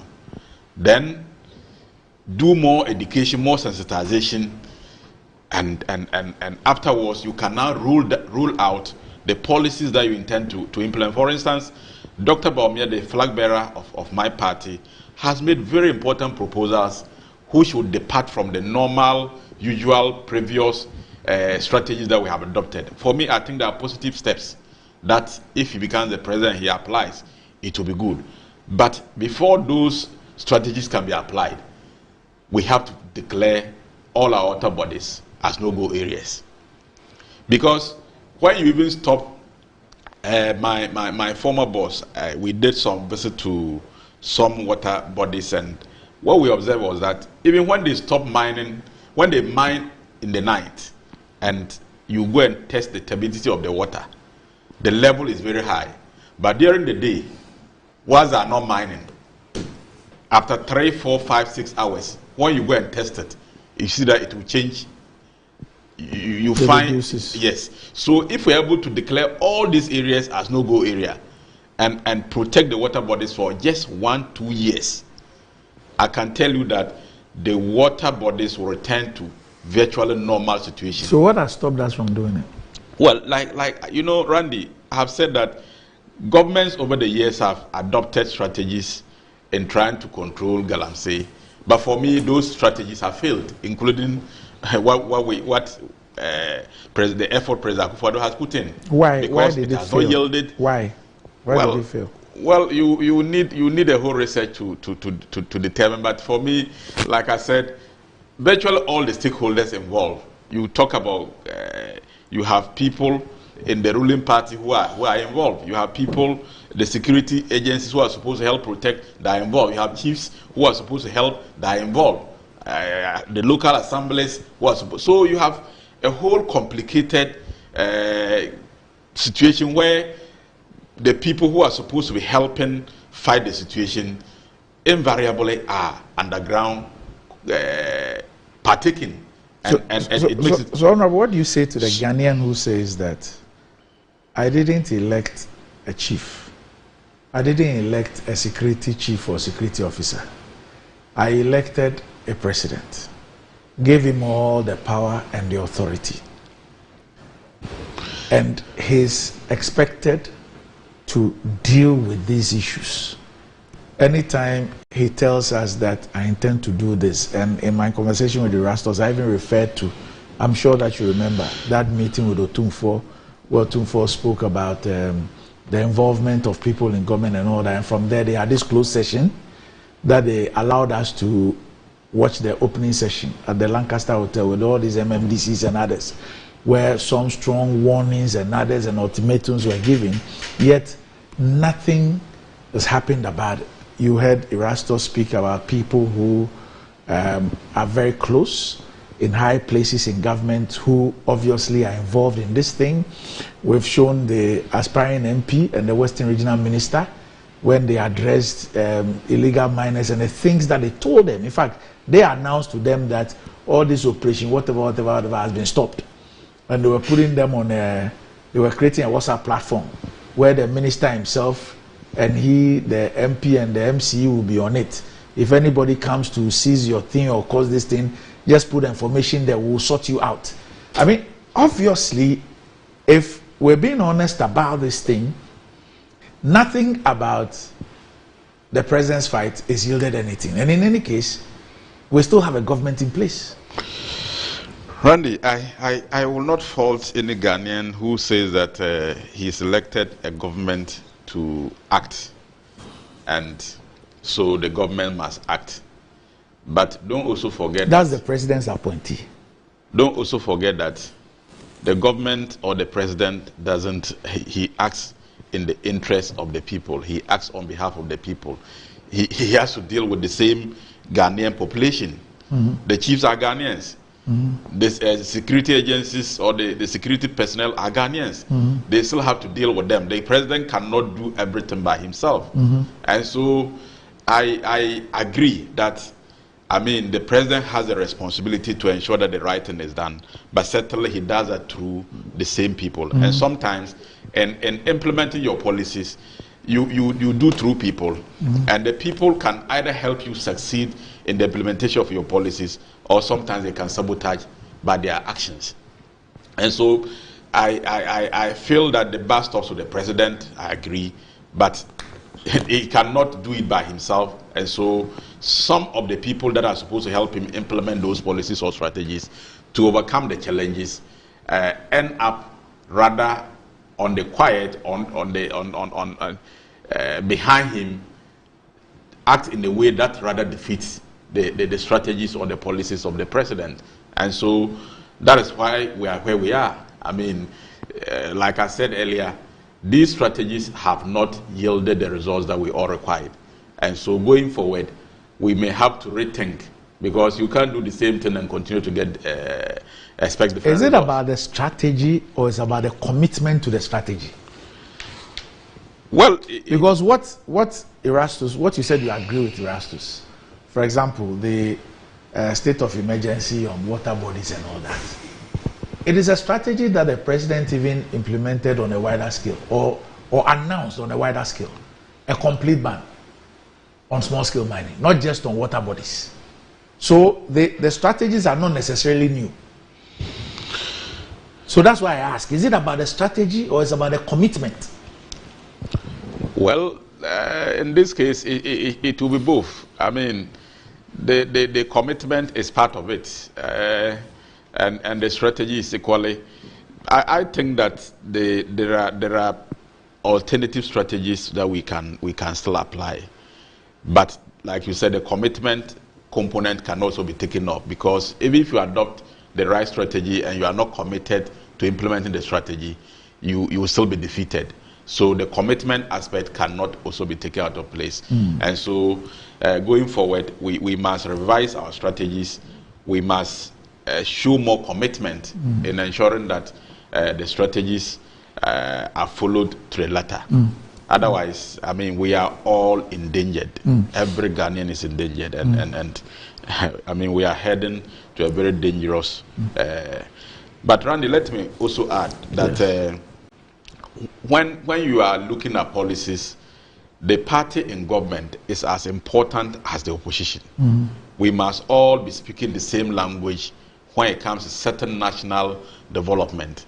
For instance, if the party in government is talking about taking out Galamseyers from their operations, and you have the opposition also telling them something different, that you are being harassed, you are being disturbed, and if we get power, I mean, we'll do otherwise.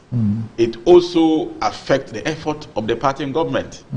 And so I think that as much as government has a responsibility to implement policies and strategies that stops Galamsey and destruction of our water bodies, it must also be complemented by the opposition, especially the major opposition, by also speaking the same language. The contamination and the attack on people who are doing illegal mining must be a concerted effort by both sides.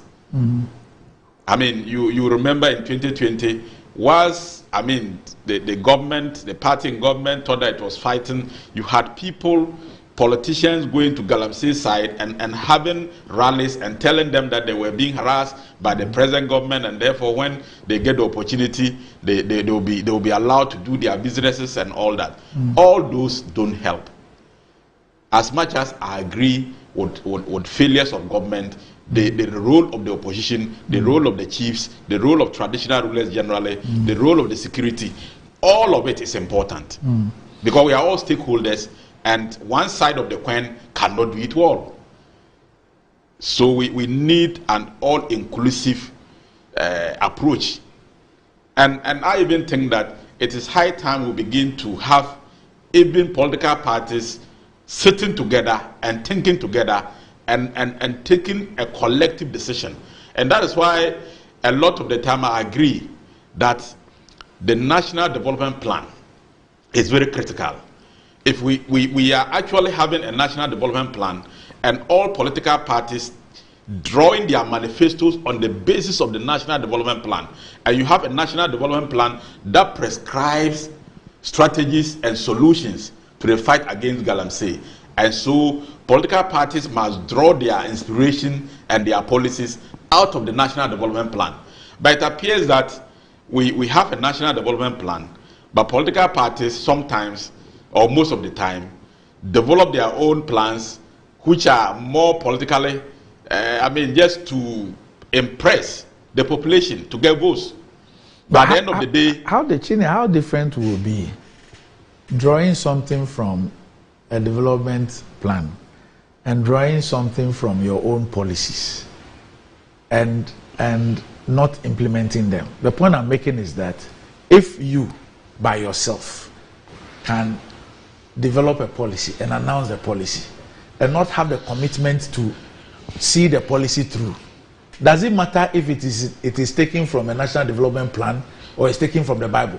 You see, the reason why I talked about the National Development Plan... I'm not saying that I have a problem with that, but what I'm trying to tell you is that beyond the thing being in the document, it takes will, whether it is political or otherwise, and it takes commitment to deliver it. So it doesn't matter the source of the policy. It could even be the Bible or the Quran. If the will is not there, the commitment is not there, it's zero. I agree.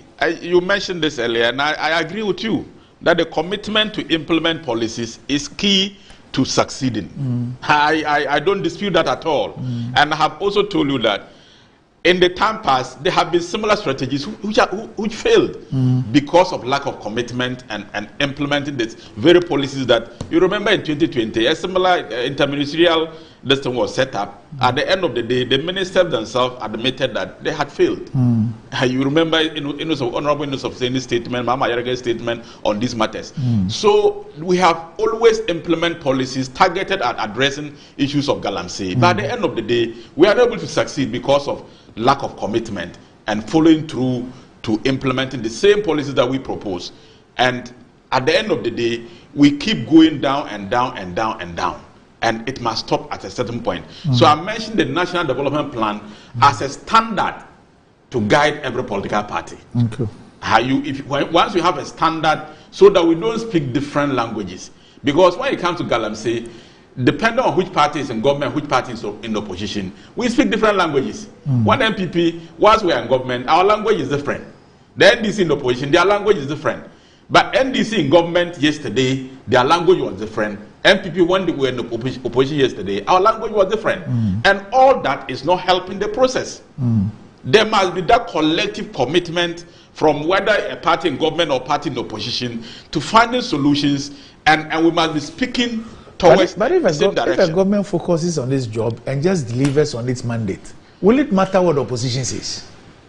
Will it matter? The opposition... Because you see, Chinia, this is an issue that I don't even want a back and forth. Look at the front page of a statesman. What is there? The banner, what is there? That is somebody's opinion. No, I'm saying, what is there? Do you need two parties to say the same? So, if you believe that you're doing the right thing, why don't you do the right thing and let everybody know that the opposition party is not interested in doing the right thing? And you have been given a job. You have made a promise to the people. You still have the power. It is going from bad to worse. It's degenerating. And any time that people are unable to do their job, then they begin to speak about collective, we should all come together. We don't have a... Randy, China, I'm serious. We don't have a an all-inclusive government or a government of national unity. There is a government that has been voted into power. There's a government that has to deliver on its mandate. The government is still in power. And we want nothing short of delivering on the mandate. What is so difficult about that? What is difficult about that? Randy, I have told you that strategies have been implemented by President Akufo-Addo. Those strategies have not worked out, have not delivered the results that we expected. And so going forward, we may have to think outside the box. And I said that Bawumia's proposal, I mean, for me, are very, very clear and it will make a difference. But, I mean, for anybody to say that Bawumia should start implementing his manifesto promises, it's weird. Randy, me and you sitting here understand very clearly the position of a president and a vice president and the constitutional injunctions on who leads and who is helping you to lead and all that. And every president comes to power with his own vision and his own plan. Anybody who is hired to support you is there to support you. And so the person cannot assume your work for you. And so it is awkward when people begin to say that being a vice president is the same as being a president. The two can never be the same. You have been a GFA, I mean, you have played a certain role, you have been an executive member of GFA, and the position you held certainly cannot be compared with positions other people held. You play a complementary role. And so you can't say the flag bearer of the MPP must begin to implement his policies. I mean, he doesn't have that power, and the constitution doesn't give him that power.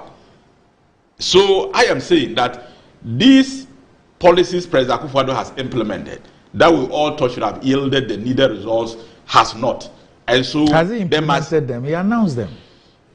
But there was no implementation. What was implemented? So you did not see people working?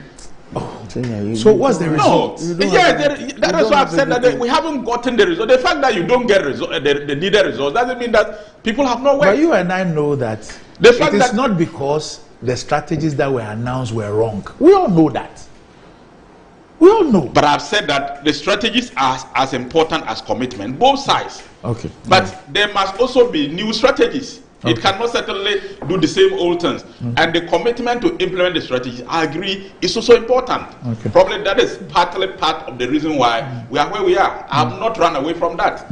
Now, engineer, yes, sir. Look, we've seen fishes struggling. We've seen roads spent with taxpayers' money, built with taxpayers' money, caving in. We have seen a whole community caving in. A pregnant woman sitting on the toilet. I mean, the toilet caved in and she died. And you saw is it a forklift, which was used to pick her up from, you know, the pit. We have seen forest reserves gone. The Ghana Water Company has told us what we are refusing to hear, and turbidity levels and all. I'm sure that for many of us, we don't even know what that means. You know, it looks like on all fours we are in a disastrous situation, but we seem not to really appreciate that. Perhaps if Ghana has any problem, this will be it. Randy, listening and watching to what has gone on today is heart-wrenching. And Erastus told us why President Akufo-Addo's so-called policies are not working. For the first time in the history of this country, there are government officials, some of who sit in cabinet, who are at the zenith of illegal mining. It is not a secret that Wontumi, the Ashanti regional chairman of the MPP, is an active Galamsey. It is not a secret that the women's organizer of the MPPK, Jemfua, is an active Galamseyer. She is so Galamseyous, if I could use the word, that at a point in time, the president had to order the army to go and destroy her equipment. And she had the nerve to go to court. Because she disagrees with them. She says that she has the requisite licenses to mine. And she wasn't engaged in illegal mining. But her illegal mining activities were clearly shown to us. She said, but we saw it. Randy, if you read the Japadia document, John Boedu, the immediate past general secretary, was alleged in that document to also be one of the doyens of Galamsey. Allegation. I said alleged. If you heard me, I said alleged. Don't try to do what you're trying to do. Randy, now let's go to the even worst part. Do you remember the interministerial mining whatever? Task force. How did that go? The person who was supposed to be the coordinator ended up being a Galamseyer. His own party tried to arrest him. He went to court to stop himself being arrested. He is now a parliamentary candidate for the same area. Wasn't he rather accused of taking money? He was rather accused of taking money. So what does that make you? Not that he was accused of engaging in the whole gamut of accusations. And then the environment minister was also accused of being a Galamsey operator. We found out that his son was doing Galamsey. No, that the son, that there are companies that were licensed to engage in mining. Randy, semantics. No. There are legal small-scale mining companies. It is the legal small-scale mining that stray into the illegal mining. Randy, as you sit here, you don't have a mining concession. So you cannot be doing Galamsey. Oh, there are a lot of people who are doing Galamsey without concessions. Yes, I know. I included certain prominent... But the truth of the matter is that a lot of them hide under the guise of legitimate licenses and community licenses and get exactly what I'm saying. There are even some very prominent journalists who are accused of having been Galamseys. The issue is that the president is unable to tackle it because many of the people around him, including some of the people who sit in cabinet with him, engage in Galamsey.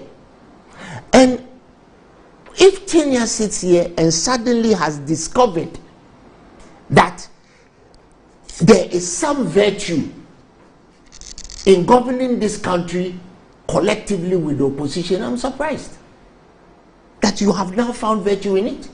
Since when has especially this Akufo-Addo administration believed in engaging the opposition in anything? What you have done, what you do, is you arrest members of the opposition, you put them before court for frivolous charges, including the minority leader.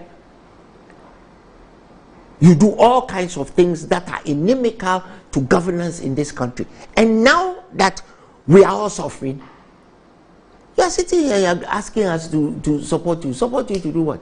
Since when have you sought the support of the opposition? But you see, Randy, if you look at the hydrological cycle under which we exist, it's a delicate dance between transpiration, precipitation, deposition, condensation, evaporation. Let's break it down. No, transpiration is simply the vapor that goes up, right? Precipitation is the rain that comes down. Deposition is what is deposited on the ground in the form of rain or snow. Sublimation is what happens when the sun shines and it goes back up. Okay? By definition. Thanks for breaking them down beautifully. By definition, a river discharges into the sea. Yeah. That's the definition of a river. Yeah. So, if you are poisoning the river with mercury and lead, you are poisoning the sea. Right? And what you call the subsurface flow, right, that we have underneath the surface of the earth, That is the underground streams and the infiltration that goes into the groundwater zone, what we call the groundwater zone, etc., etc. It percolates everywhere. Long and short, there is a proverb in Twi, very simple proverb. Oko say insuon we tifia me ma anafo embeka so bia ko say insuon etifi, because it percolates. So if you are mining illegally in the tunnel reserve and you think that because you live in Kumasi or because you live in Accra you are free of the lead and the mercury you are putting into the system, you are joking. Because sooner or later it percolates, it will get to everybody. Could you break this down for me? This one says that an engineer friend at GWCL told me the problem is beyond turbidity level, but rather presence of other heavy pollutants. It says the Ghana Water Company is being measured, in quotes, in putting the true challenge they are facing. The turbidity. It says the issue is rather an issue of yes, the turbidity, other heavy pollutants. Yes, the turbidity, as they talk about, is basically the suspended solids in the water. Okay, so that in and of itself, with time, settles. Okay, it settles. But what you don't know is that some of the heavy metals do not settle. What are heavy metals? Lead, mercury. Okay. They don't settle. So when you think they have settled and you go and you have gone and drank or used it even to bath, right? Your skin ingests it. And I'll give you a very simple example. I like to break these things down. Very simple. You see the women with the lens obey. You know what is called lens obey? Yes. Those who use Venus de Milo and things and they have for bleaching. Those bleaching creams are mercury based. That is why they destroy their skin over time and give them skin cancer. So maybe not at the same rate at which you are ingesting it, because you are using it to bath, you are using it to wash your mouth, you are using it to brush your teeth, etc., etc., wash your hands, right? Sooner or later it will get to us. It is the reason why progressively we are seeing an increase in kidney disease. It is the reason why we are seeing progressive increase in kidney disease in this country. And yet, this government is sitting down, and instead of using money to resolve some of these things, they spend $250 million on All Africa Games. Spend another $250 million. That's what you were talking about. Yes, to another $250 million building a headquarters for the Bank of Ghana, whose governors are busy buying land at AU Village for 130,000 cedis. You see, so the lack of will and the irresponsibility of Akufo-Addo and Bawumia is stark. I don't want Kenya to tell me that Bawumia cannot do anything about it, because Akufo-Addo has told us that he has handed over the reins of government to Bawumia. When did he say that? Oh, he said it a few days ago that he has come and done his bit. He even quoted a Bible verse that he has done his bit. But that's not what he meant. You see, Randy, this is not literature for us to try to divine meaning into what Shakespeare was saying in 1431. What Akufo-Addo said, we heard him, we understood him. What I'm saying is that Bawumia is essentially the president of this country. And I use the word essentially because he has been handed the mandate to lead the ruling party to election. He is the vice president of this country. And what does he tell us? He tells us that he cannot do anything now. We should wait until he becomes president. Because if he becomes, by the time he becomes president, he won't have anything to do if he does everything now. And he laughed about it. You see, I've told you before, Randy, we are on a precipice of disaster in this country. Whatever sphere of life, whether it is education, look at what Abu Jinapo went to say. As educated as you are, you stand on a platform and say, if NDC comes to power, that's politics. No, but Randy, Kenya has just told us that the politics needs to stop at a certain level.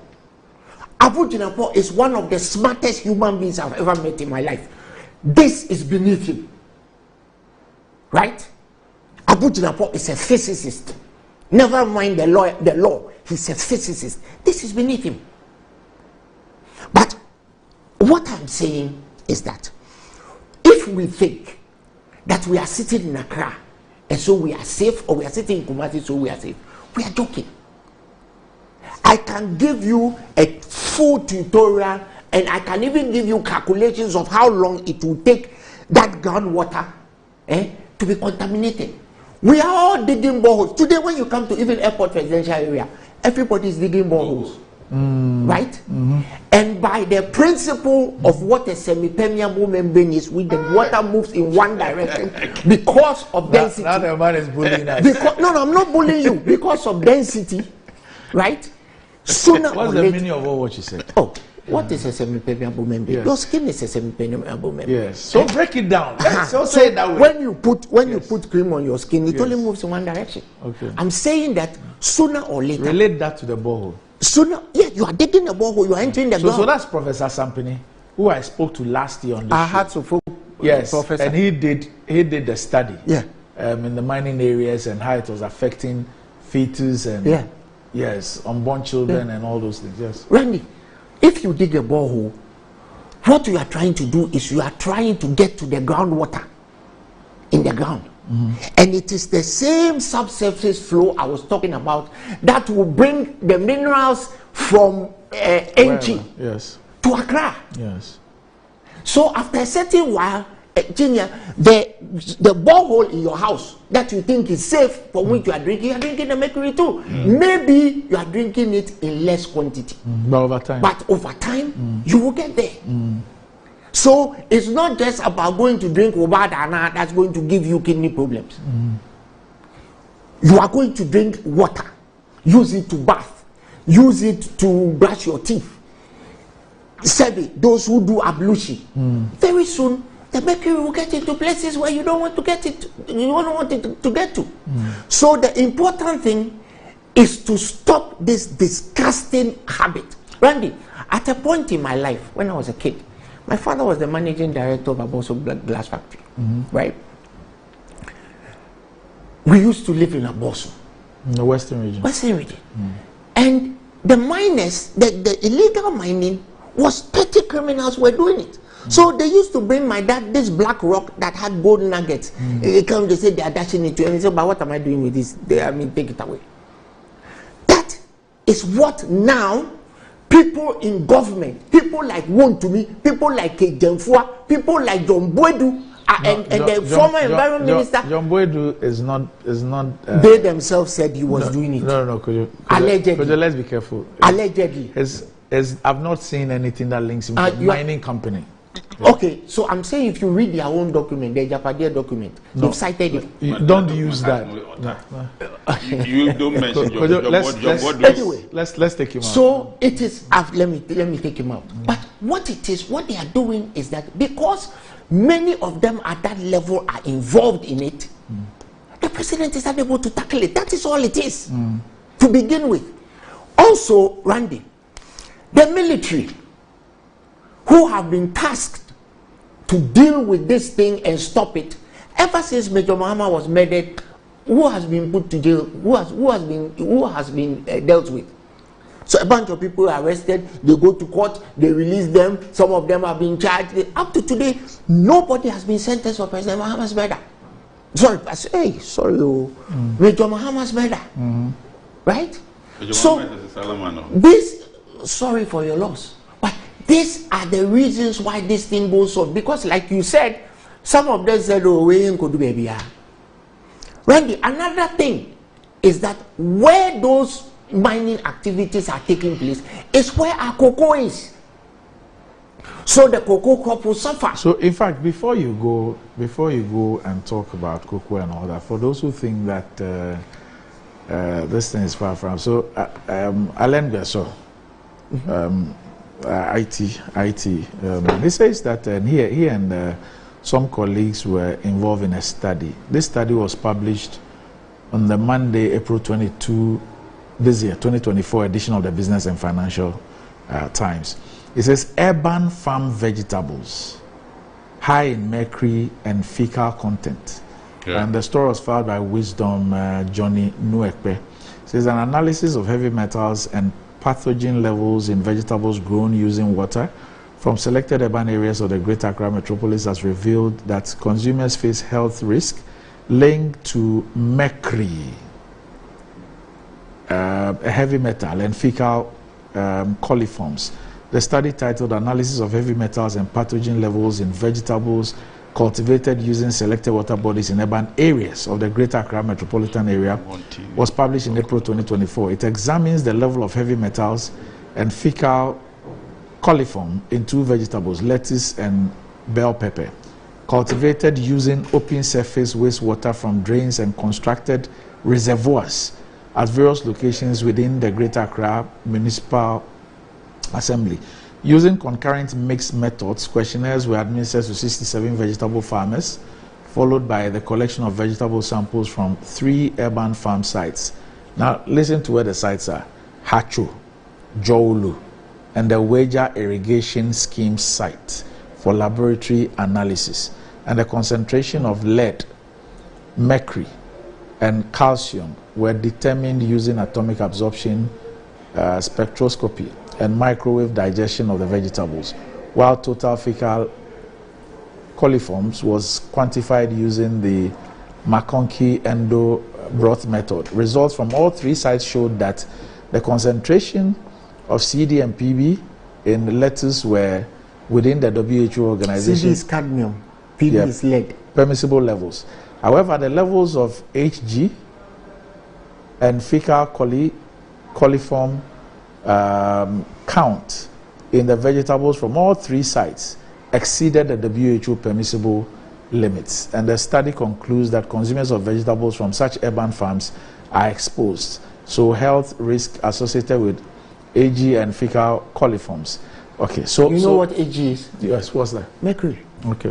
Ag, the chemical element name for mercury is Ag. It's Ag. Okay. So what I'm telling you is what you are seeing, that the subsurface flow, the groundwater, is affected by the mercury that they are using wherever they are using it, and over time it gets to that little gutter that is being used to water the cabbage plant. Which means that if we were to repeat the study today, they will find worse forms. Yes. In terms of the levels.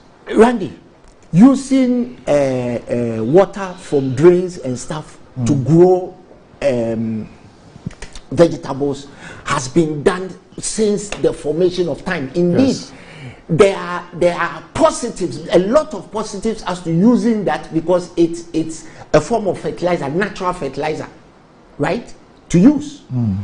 So as for washing it, I mean, if it is being washed well, things like even the fecal matter and all those things you are talking about will go. But the mercury doesn't go. You cannot wash the mercury away. And that mercury is catching up with us from wherever they are using it.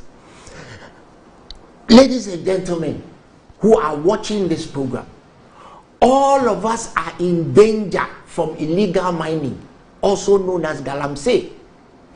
This government has decided to do absolutely nothing about it for political reasons, because they tried and it failed. The president did absolutely nothing to the people. You see, those people on the Interministerial Mining Committee, whatever, what we find out that we're doing, if they had been dealt with and replaced, Randy, would we have been where we are?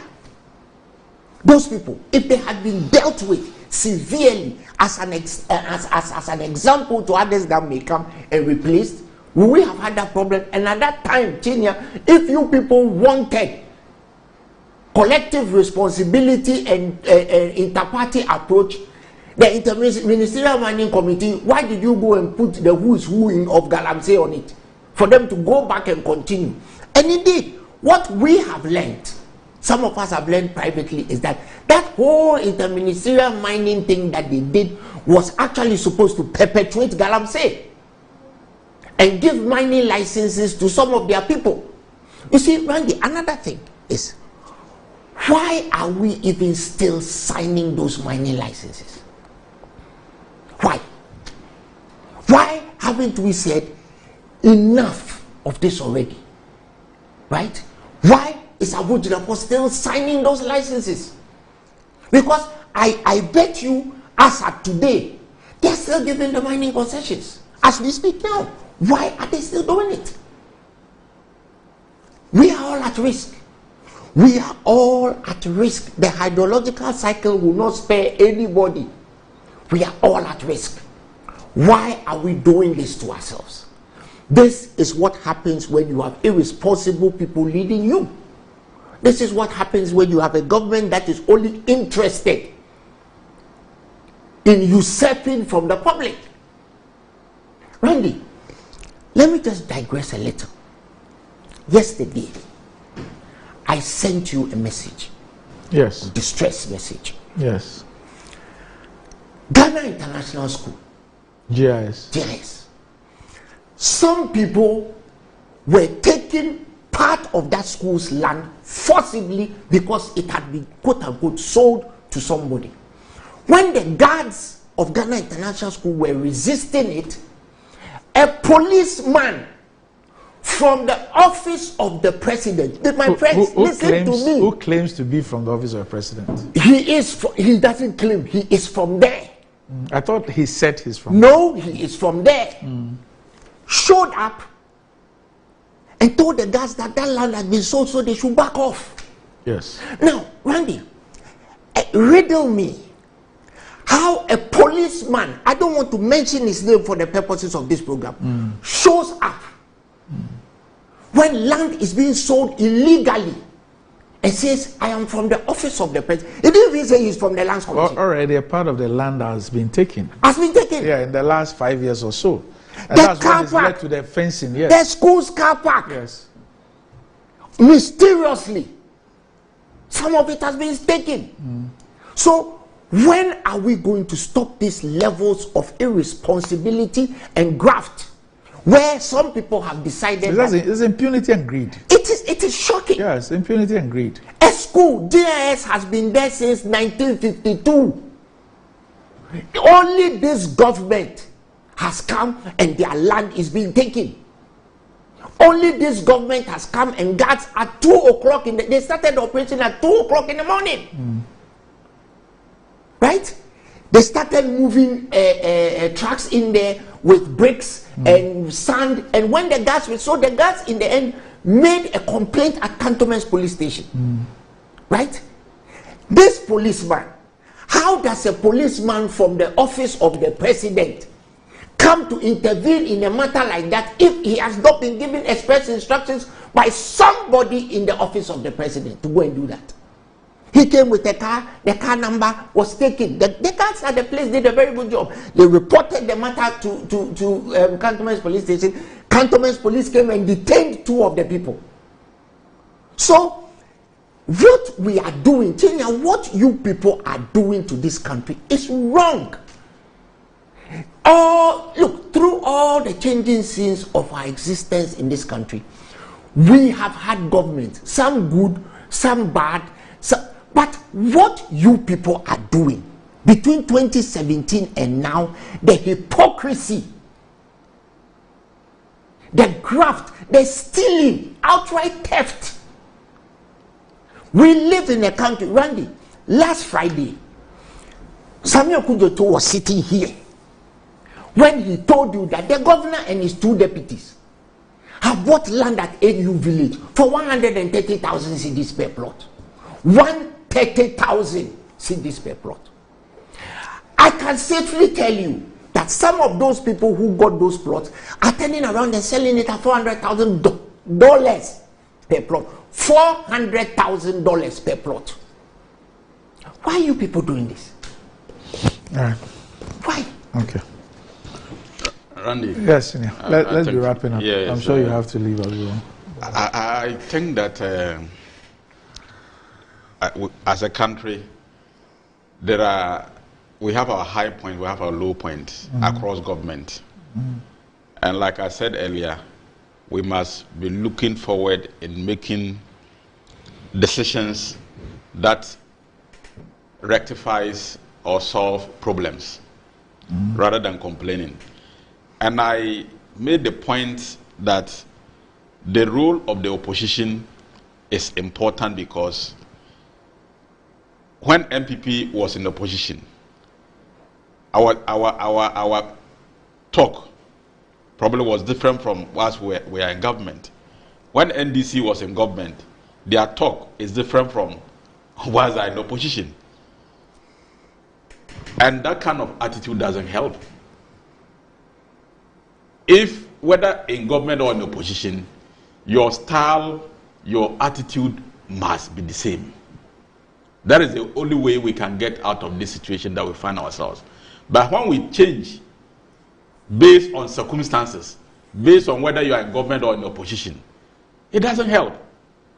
This matter of Galamsey, you cannot say that the communication style of other people other than government does not help reduce it or increase it.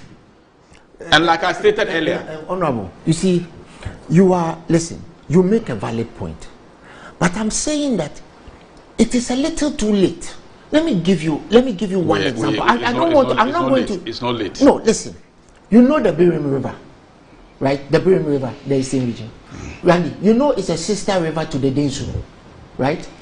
The whole of Western Accra, right? The whole of Western Accra are on River Densu water. The Birim River is polluted. When you are going to Chebi, look on the left side.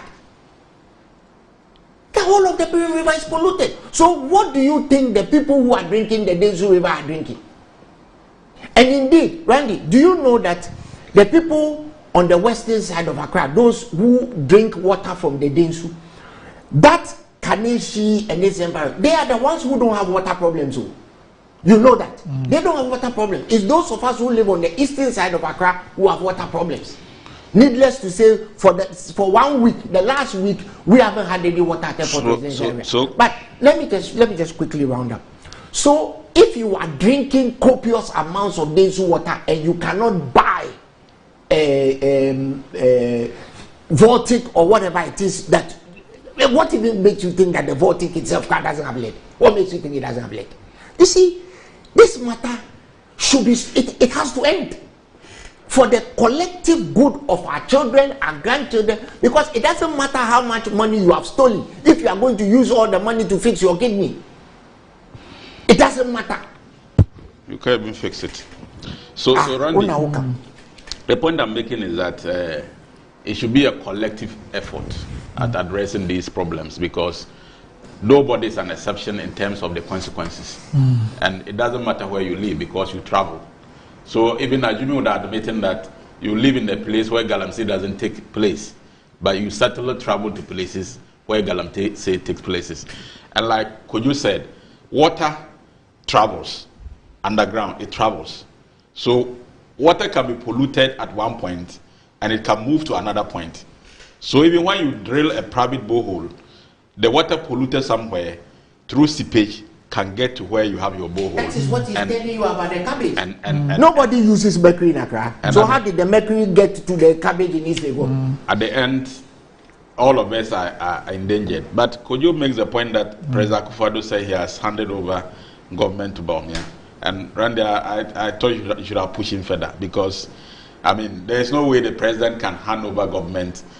President Akufo-Addo is the president of Ghana until you didn't hear me. I heard you, but you didn't push. I wanted you to push more. But you wanted him to hold. But if it was me, you would have pushed. You would have pushed harder. If I had made a statement. Before you attack me, the chiefs. I've just gotten a message from a chief right now who has just told me that let us not be confused. But before a small sub-chief allows Galamsey on his land, his boss chief knows about it. So the chiefs are here for no now you can attack me and respond. You have spoken enough. So I'm saying that there is no way President Akufo-Addo can hand over his presidency to Dr. Bawumia. Dr. Bawumia will become president on the 7th of January, and from there you have the powers as enshrined in the Constitution to exercise his duties as president. But for now, President Akufo-Addo is the president, and so what my brother said that President Akufo-Addo has handed over to Dr. Bawumia cannot be right. Okay. But on the issue of the lands that you spoke about, you know, and the security chiefs, I don't know what they're doing about this. The use of security personnel for some of these criminal activities. Look, I have this message from my friend. It says, if anyone has property in the Labone or Cantonment area, please be vigilant. 4 families within a 150-meter radius are actively fighting land guards. These are the cases I know of. A house on the Sitole Road, Morning Star to Kofi Baku, was wrecked 2 weeks ago, and this is the photograph of the house. This one. Says 2 weeks ago, and leveled on Sunday morning. The family owes no one. They renewed their lease last year. I'm sure this should be one of the state housing. Yes, they renewed their lease last year and don't know the perpetrators. They had to have been at least 60 well-coordinated people, armed policemen, armed tags with their faces covered, and a whole army of men on bikes who arrived, tore down the house and hauled the debris in less than 4 hours. They claimed to be from the office of a vice president. It's one thing to see stuff like this in WhatsApp videos and a completely different ballgame to watch it live. I had the opportunity to go through a land guard's documents last night. It is scary to see which agencies were involved. If I had seen those documents earlier, I would have given up in despair. The official documents these people have to seize and demolish people's property is scary. We are talking while the criminals get more organized and stronger. Randy. So this eventually happened. It started 2 weeks ago, but what you see now eventually happened Sunday morning. Randy, it is a gig that is going on at the State Housing Corporation, right? The SHC leases, right, for those who purchase SHC homes. And for those of you who know this architecture, yes, it's the State Housing Corporation architecture, Kaneshi, Kanda, Labone. Yes. It's this one is in Labone. Right. Yes. The State Housing Corporation is approaching the owners, elements, and telling them that their lease has expired. It won't be renewed. And so come and pay, sometimes 600,000-700,000, because that's the current value of the supposed property. If you don't pay, they sell it to somebody behind your back. So you are sitting in your house, and somebody will come and say, I bought your house. And in this case, in this particular one, they even said that they renewed their lease last year. Right.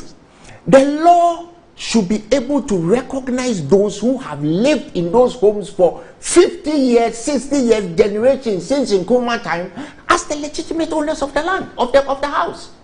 But somebody will come pass your back. In some cases, I know a particular person who we all know. His family were threatened that if they don't sell the house to them, they'll come and demolish it. Right? And he too is a pretty tough guy. Pretty tough Igbo man. And he said, okay, bring it. We're ready. Nkanda. Kanda.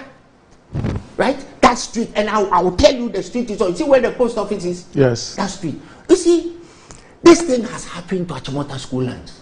Randy, when we were in Achimota, we used to farm. Go and ask where the Achimota school farm is right now. It has been taken under the guise of the lease has expired. So some developers come, they come with arms when children are in the schools, and they come and they take the lands. As we speak now, Achimota school farm is a complete residential area under one particular developer, and I can mention his name. We all know who he is. So when we do not have the will, right? Because one day the law of the bulldozer must be brought into play, where people see bulldozers going down and taking down those properties, and nobody will attempt to do it again. Randy, the judicial service of this country has taken developers to court for buying property belonging to judges. Where are we going? People, listen, the people that you will take your case to, if you have a matter involving your land, they themselves, their homes have been taken by this very corrupt government. So the judicial service has gone to court. And Randy, you know what has happened? The government has requested the Chief Justice to have an amicable settlement. Yeah, they will compensate them with land elsewhere. How? Anyway, what they are going to do let's end is go and compensate them with AU village land. Let's end it here. So thanks for joining me. Vote for John Mahama. Thanks for joining me. We will rectify you can't vote for John Mahama.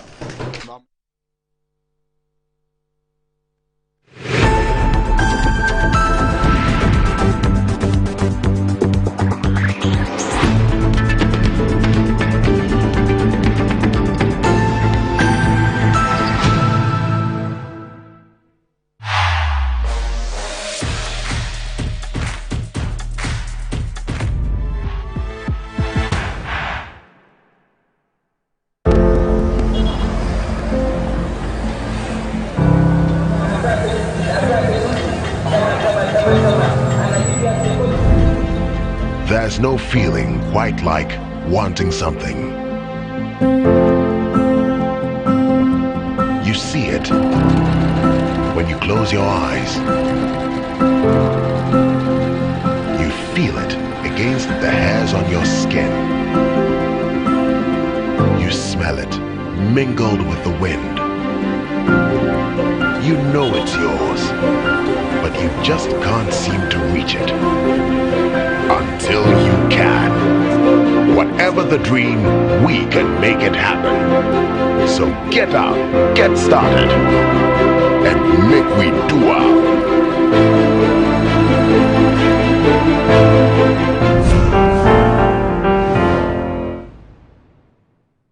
The luckiest. Star 712 hash. Luckiest everywhere. 8K. Hey, you get an 8K. Get a packing from your cookman. One lie. Hey, wait. You go put it on his tab. This is my man. Good luck. We'll wait here. We are star 712. It's much phone. I'm on dialing the magic numbers. Star 712. Now welcome to the luckiest.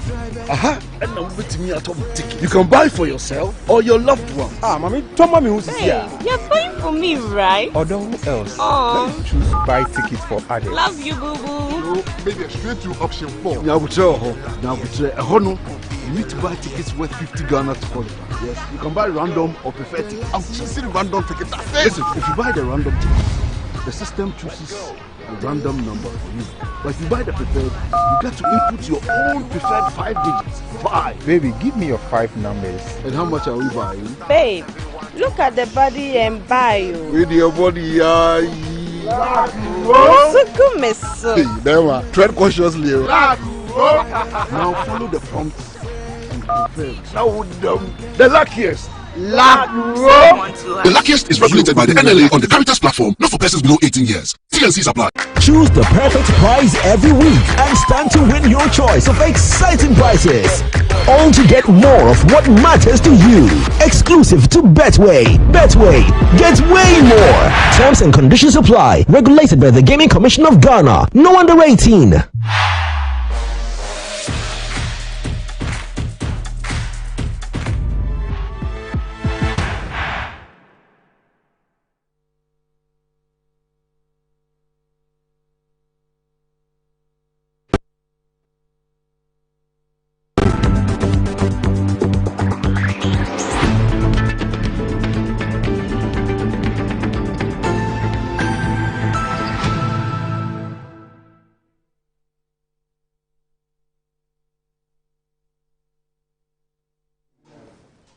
Right, welcome back to the show. If you just joined us, this is Good Morning Ghana live on Metro TV. Time to check out what is trending on social media with Desi. Desi. Doc, good morning. Good morning. Yeah. Some people don't do national anthem. For Ghana? Is it about Galamsey? It's about everything really happening together. And we'll talk about Galamsey and then we'll talk about the Black Stars also. But in everything, the national anthem, they happen first. This is why I just want a lighter note too. Please, let's take a look at this one. Come help your country and help us through this hard time. Gobe is now 25C because the economy is hard. All the boys are playing bet. Dr. Kwame Kuma come see your country. Because the economy is too hard and bad for us, that make us dig it home. Because the economy is too bad and hard for us, that make us dig it home. So that be the boys that my author right, they say they add the go everything for instance say now go be 25 Ghana. Reality check. That's some real stuff he's talking about in that particular one. But of course, I think that since Saturday, Sunday, the conversation on social media has been about Galamsey. There've been lots of videos from across the country showing how our river bodies, and I think it even started with the statement from the Ghana Water Company Limited about the fact that Cape Coast and its environs are not going to get water because of the activities of illegal mining and all of that. So the campaign really starts with stop Galamsey now, with a lot of look at this. And sometimes when you hear the video of the people who are engaged in this, like and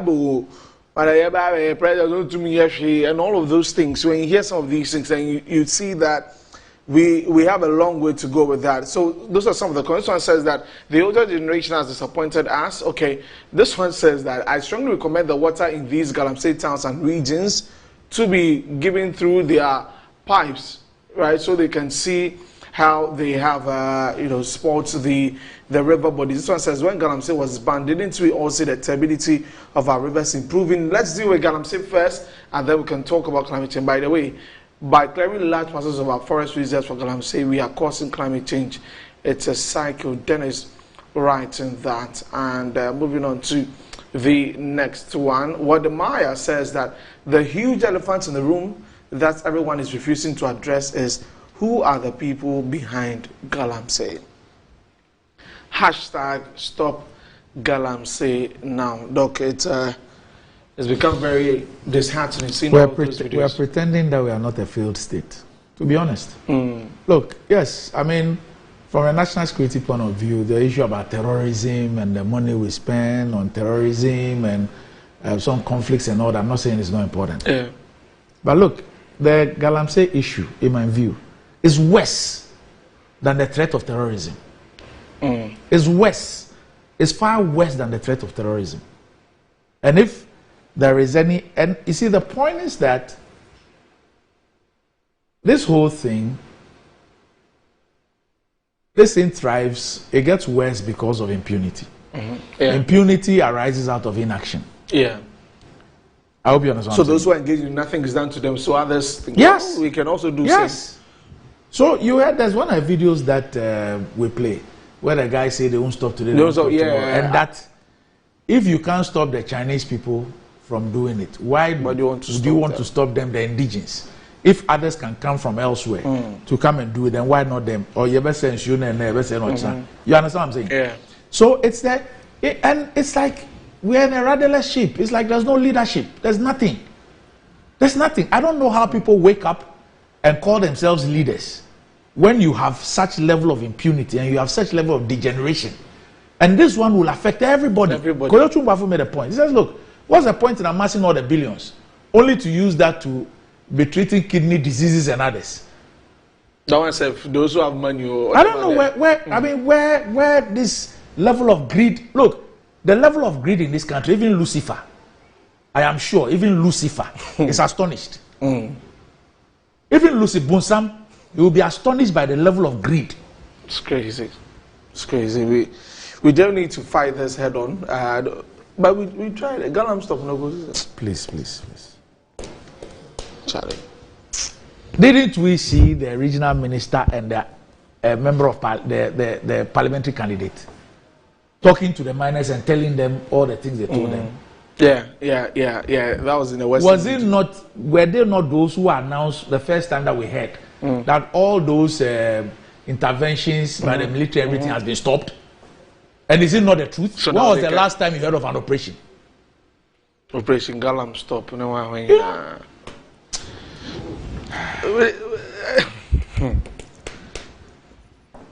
My water, I haven't gotten water through my taps for close to 2 months. Look, the level of greed in this country, even Lucifer will be envious. So if we continue like this, well, anyway. So let's stop Galamsey. And this one, those who are actually involved, as in the they are the last people for the thing inside. So from the but top, those people are working for people. For people. So from the top, we beg you, for the sake of our future and our health. You can't deal with Galamsey. You believe you can deal with terrorism. True though. And it's pretty obvious that it is not an issue of us lacking the capacity. It is the issue of lacking the will to do it. The will to do it. And it's because of those who are involved in it. Yeah, because we hurt Those who are involved, anyway. And so people must make money at the expense of not just us, but the next 2, 3, 4, 5, 6, 7 generations. Yeah. Are we serious? Anyway. Are we serious? That people can get up and go and do this to water bodies because of money they want to make. Yeah. And so they should go and destroy forest reserves and water bodies, which will affect not just the 33 or so million people, but those who are yet unborn. Pathologists and doctors and researchers are telling us what is happening in many areas. Yeah. We still can't be bothered. And we can have politicians who engage these people and tell them, we have created a WhatsApp line. If they come to your concession, just text us. We will sort them out. And they are still in office. And if any soldier comes to you, yes, fights the they are soldier. still in office. And we keep watching them. I don't know what has become of us. We keep watching them. Must people make money at the expense of an entire country and even the unborn people? What was bequeathed us, we are selling. We are not creating anything for the unborn people. What nature has also provided for us to, we are even destroying them. And we get up every day and we say that what? Okay. On that note, the Black Stars will be playing on Thursday. Yes. Against Angola. Yes. Inaki Williams is in town. Kudus is in town. I've seen Fatal, Abdul Shahak, Thomas Party, Antoine Semenyo, Brandon. What's the other name? He's got a compound there. I forgot. He plays for Coventry now, and yeah, a lot of the boys are already in town training. And on Thursday, we'll take on Angola at the Babaya Sports Stadium, which has I understand, temporary license to host this particular game, as they have to sort out a number of things like the washrooms and other things in the stadium. That one too. Okay. Then on Monday we'll play Niger also. So we'll be bringing you all the updates with regards to the games against Angola and Niger. Right, so that's it for the trends today. My name is... Look, somebody has just sent me this. He says, he sent me pictures, you can see. These guys are operating just behind my house in Wa. I reported to the police 3 times. They returned to site 1 week after they were arrested. I'm scared for my life and my children. Please help. And these are the pictures. From Wa? Yes. Hey. I saw one video of Mutu Asasina and one latrine just collapsed and a woman, a pregnant woman. Yeah, the pregnant woman, yes. In Konongo Dumasi. Hey. That's it for the trends today. All right, up next, Metro Sports.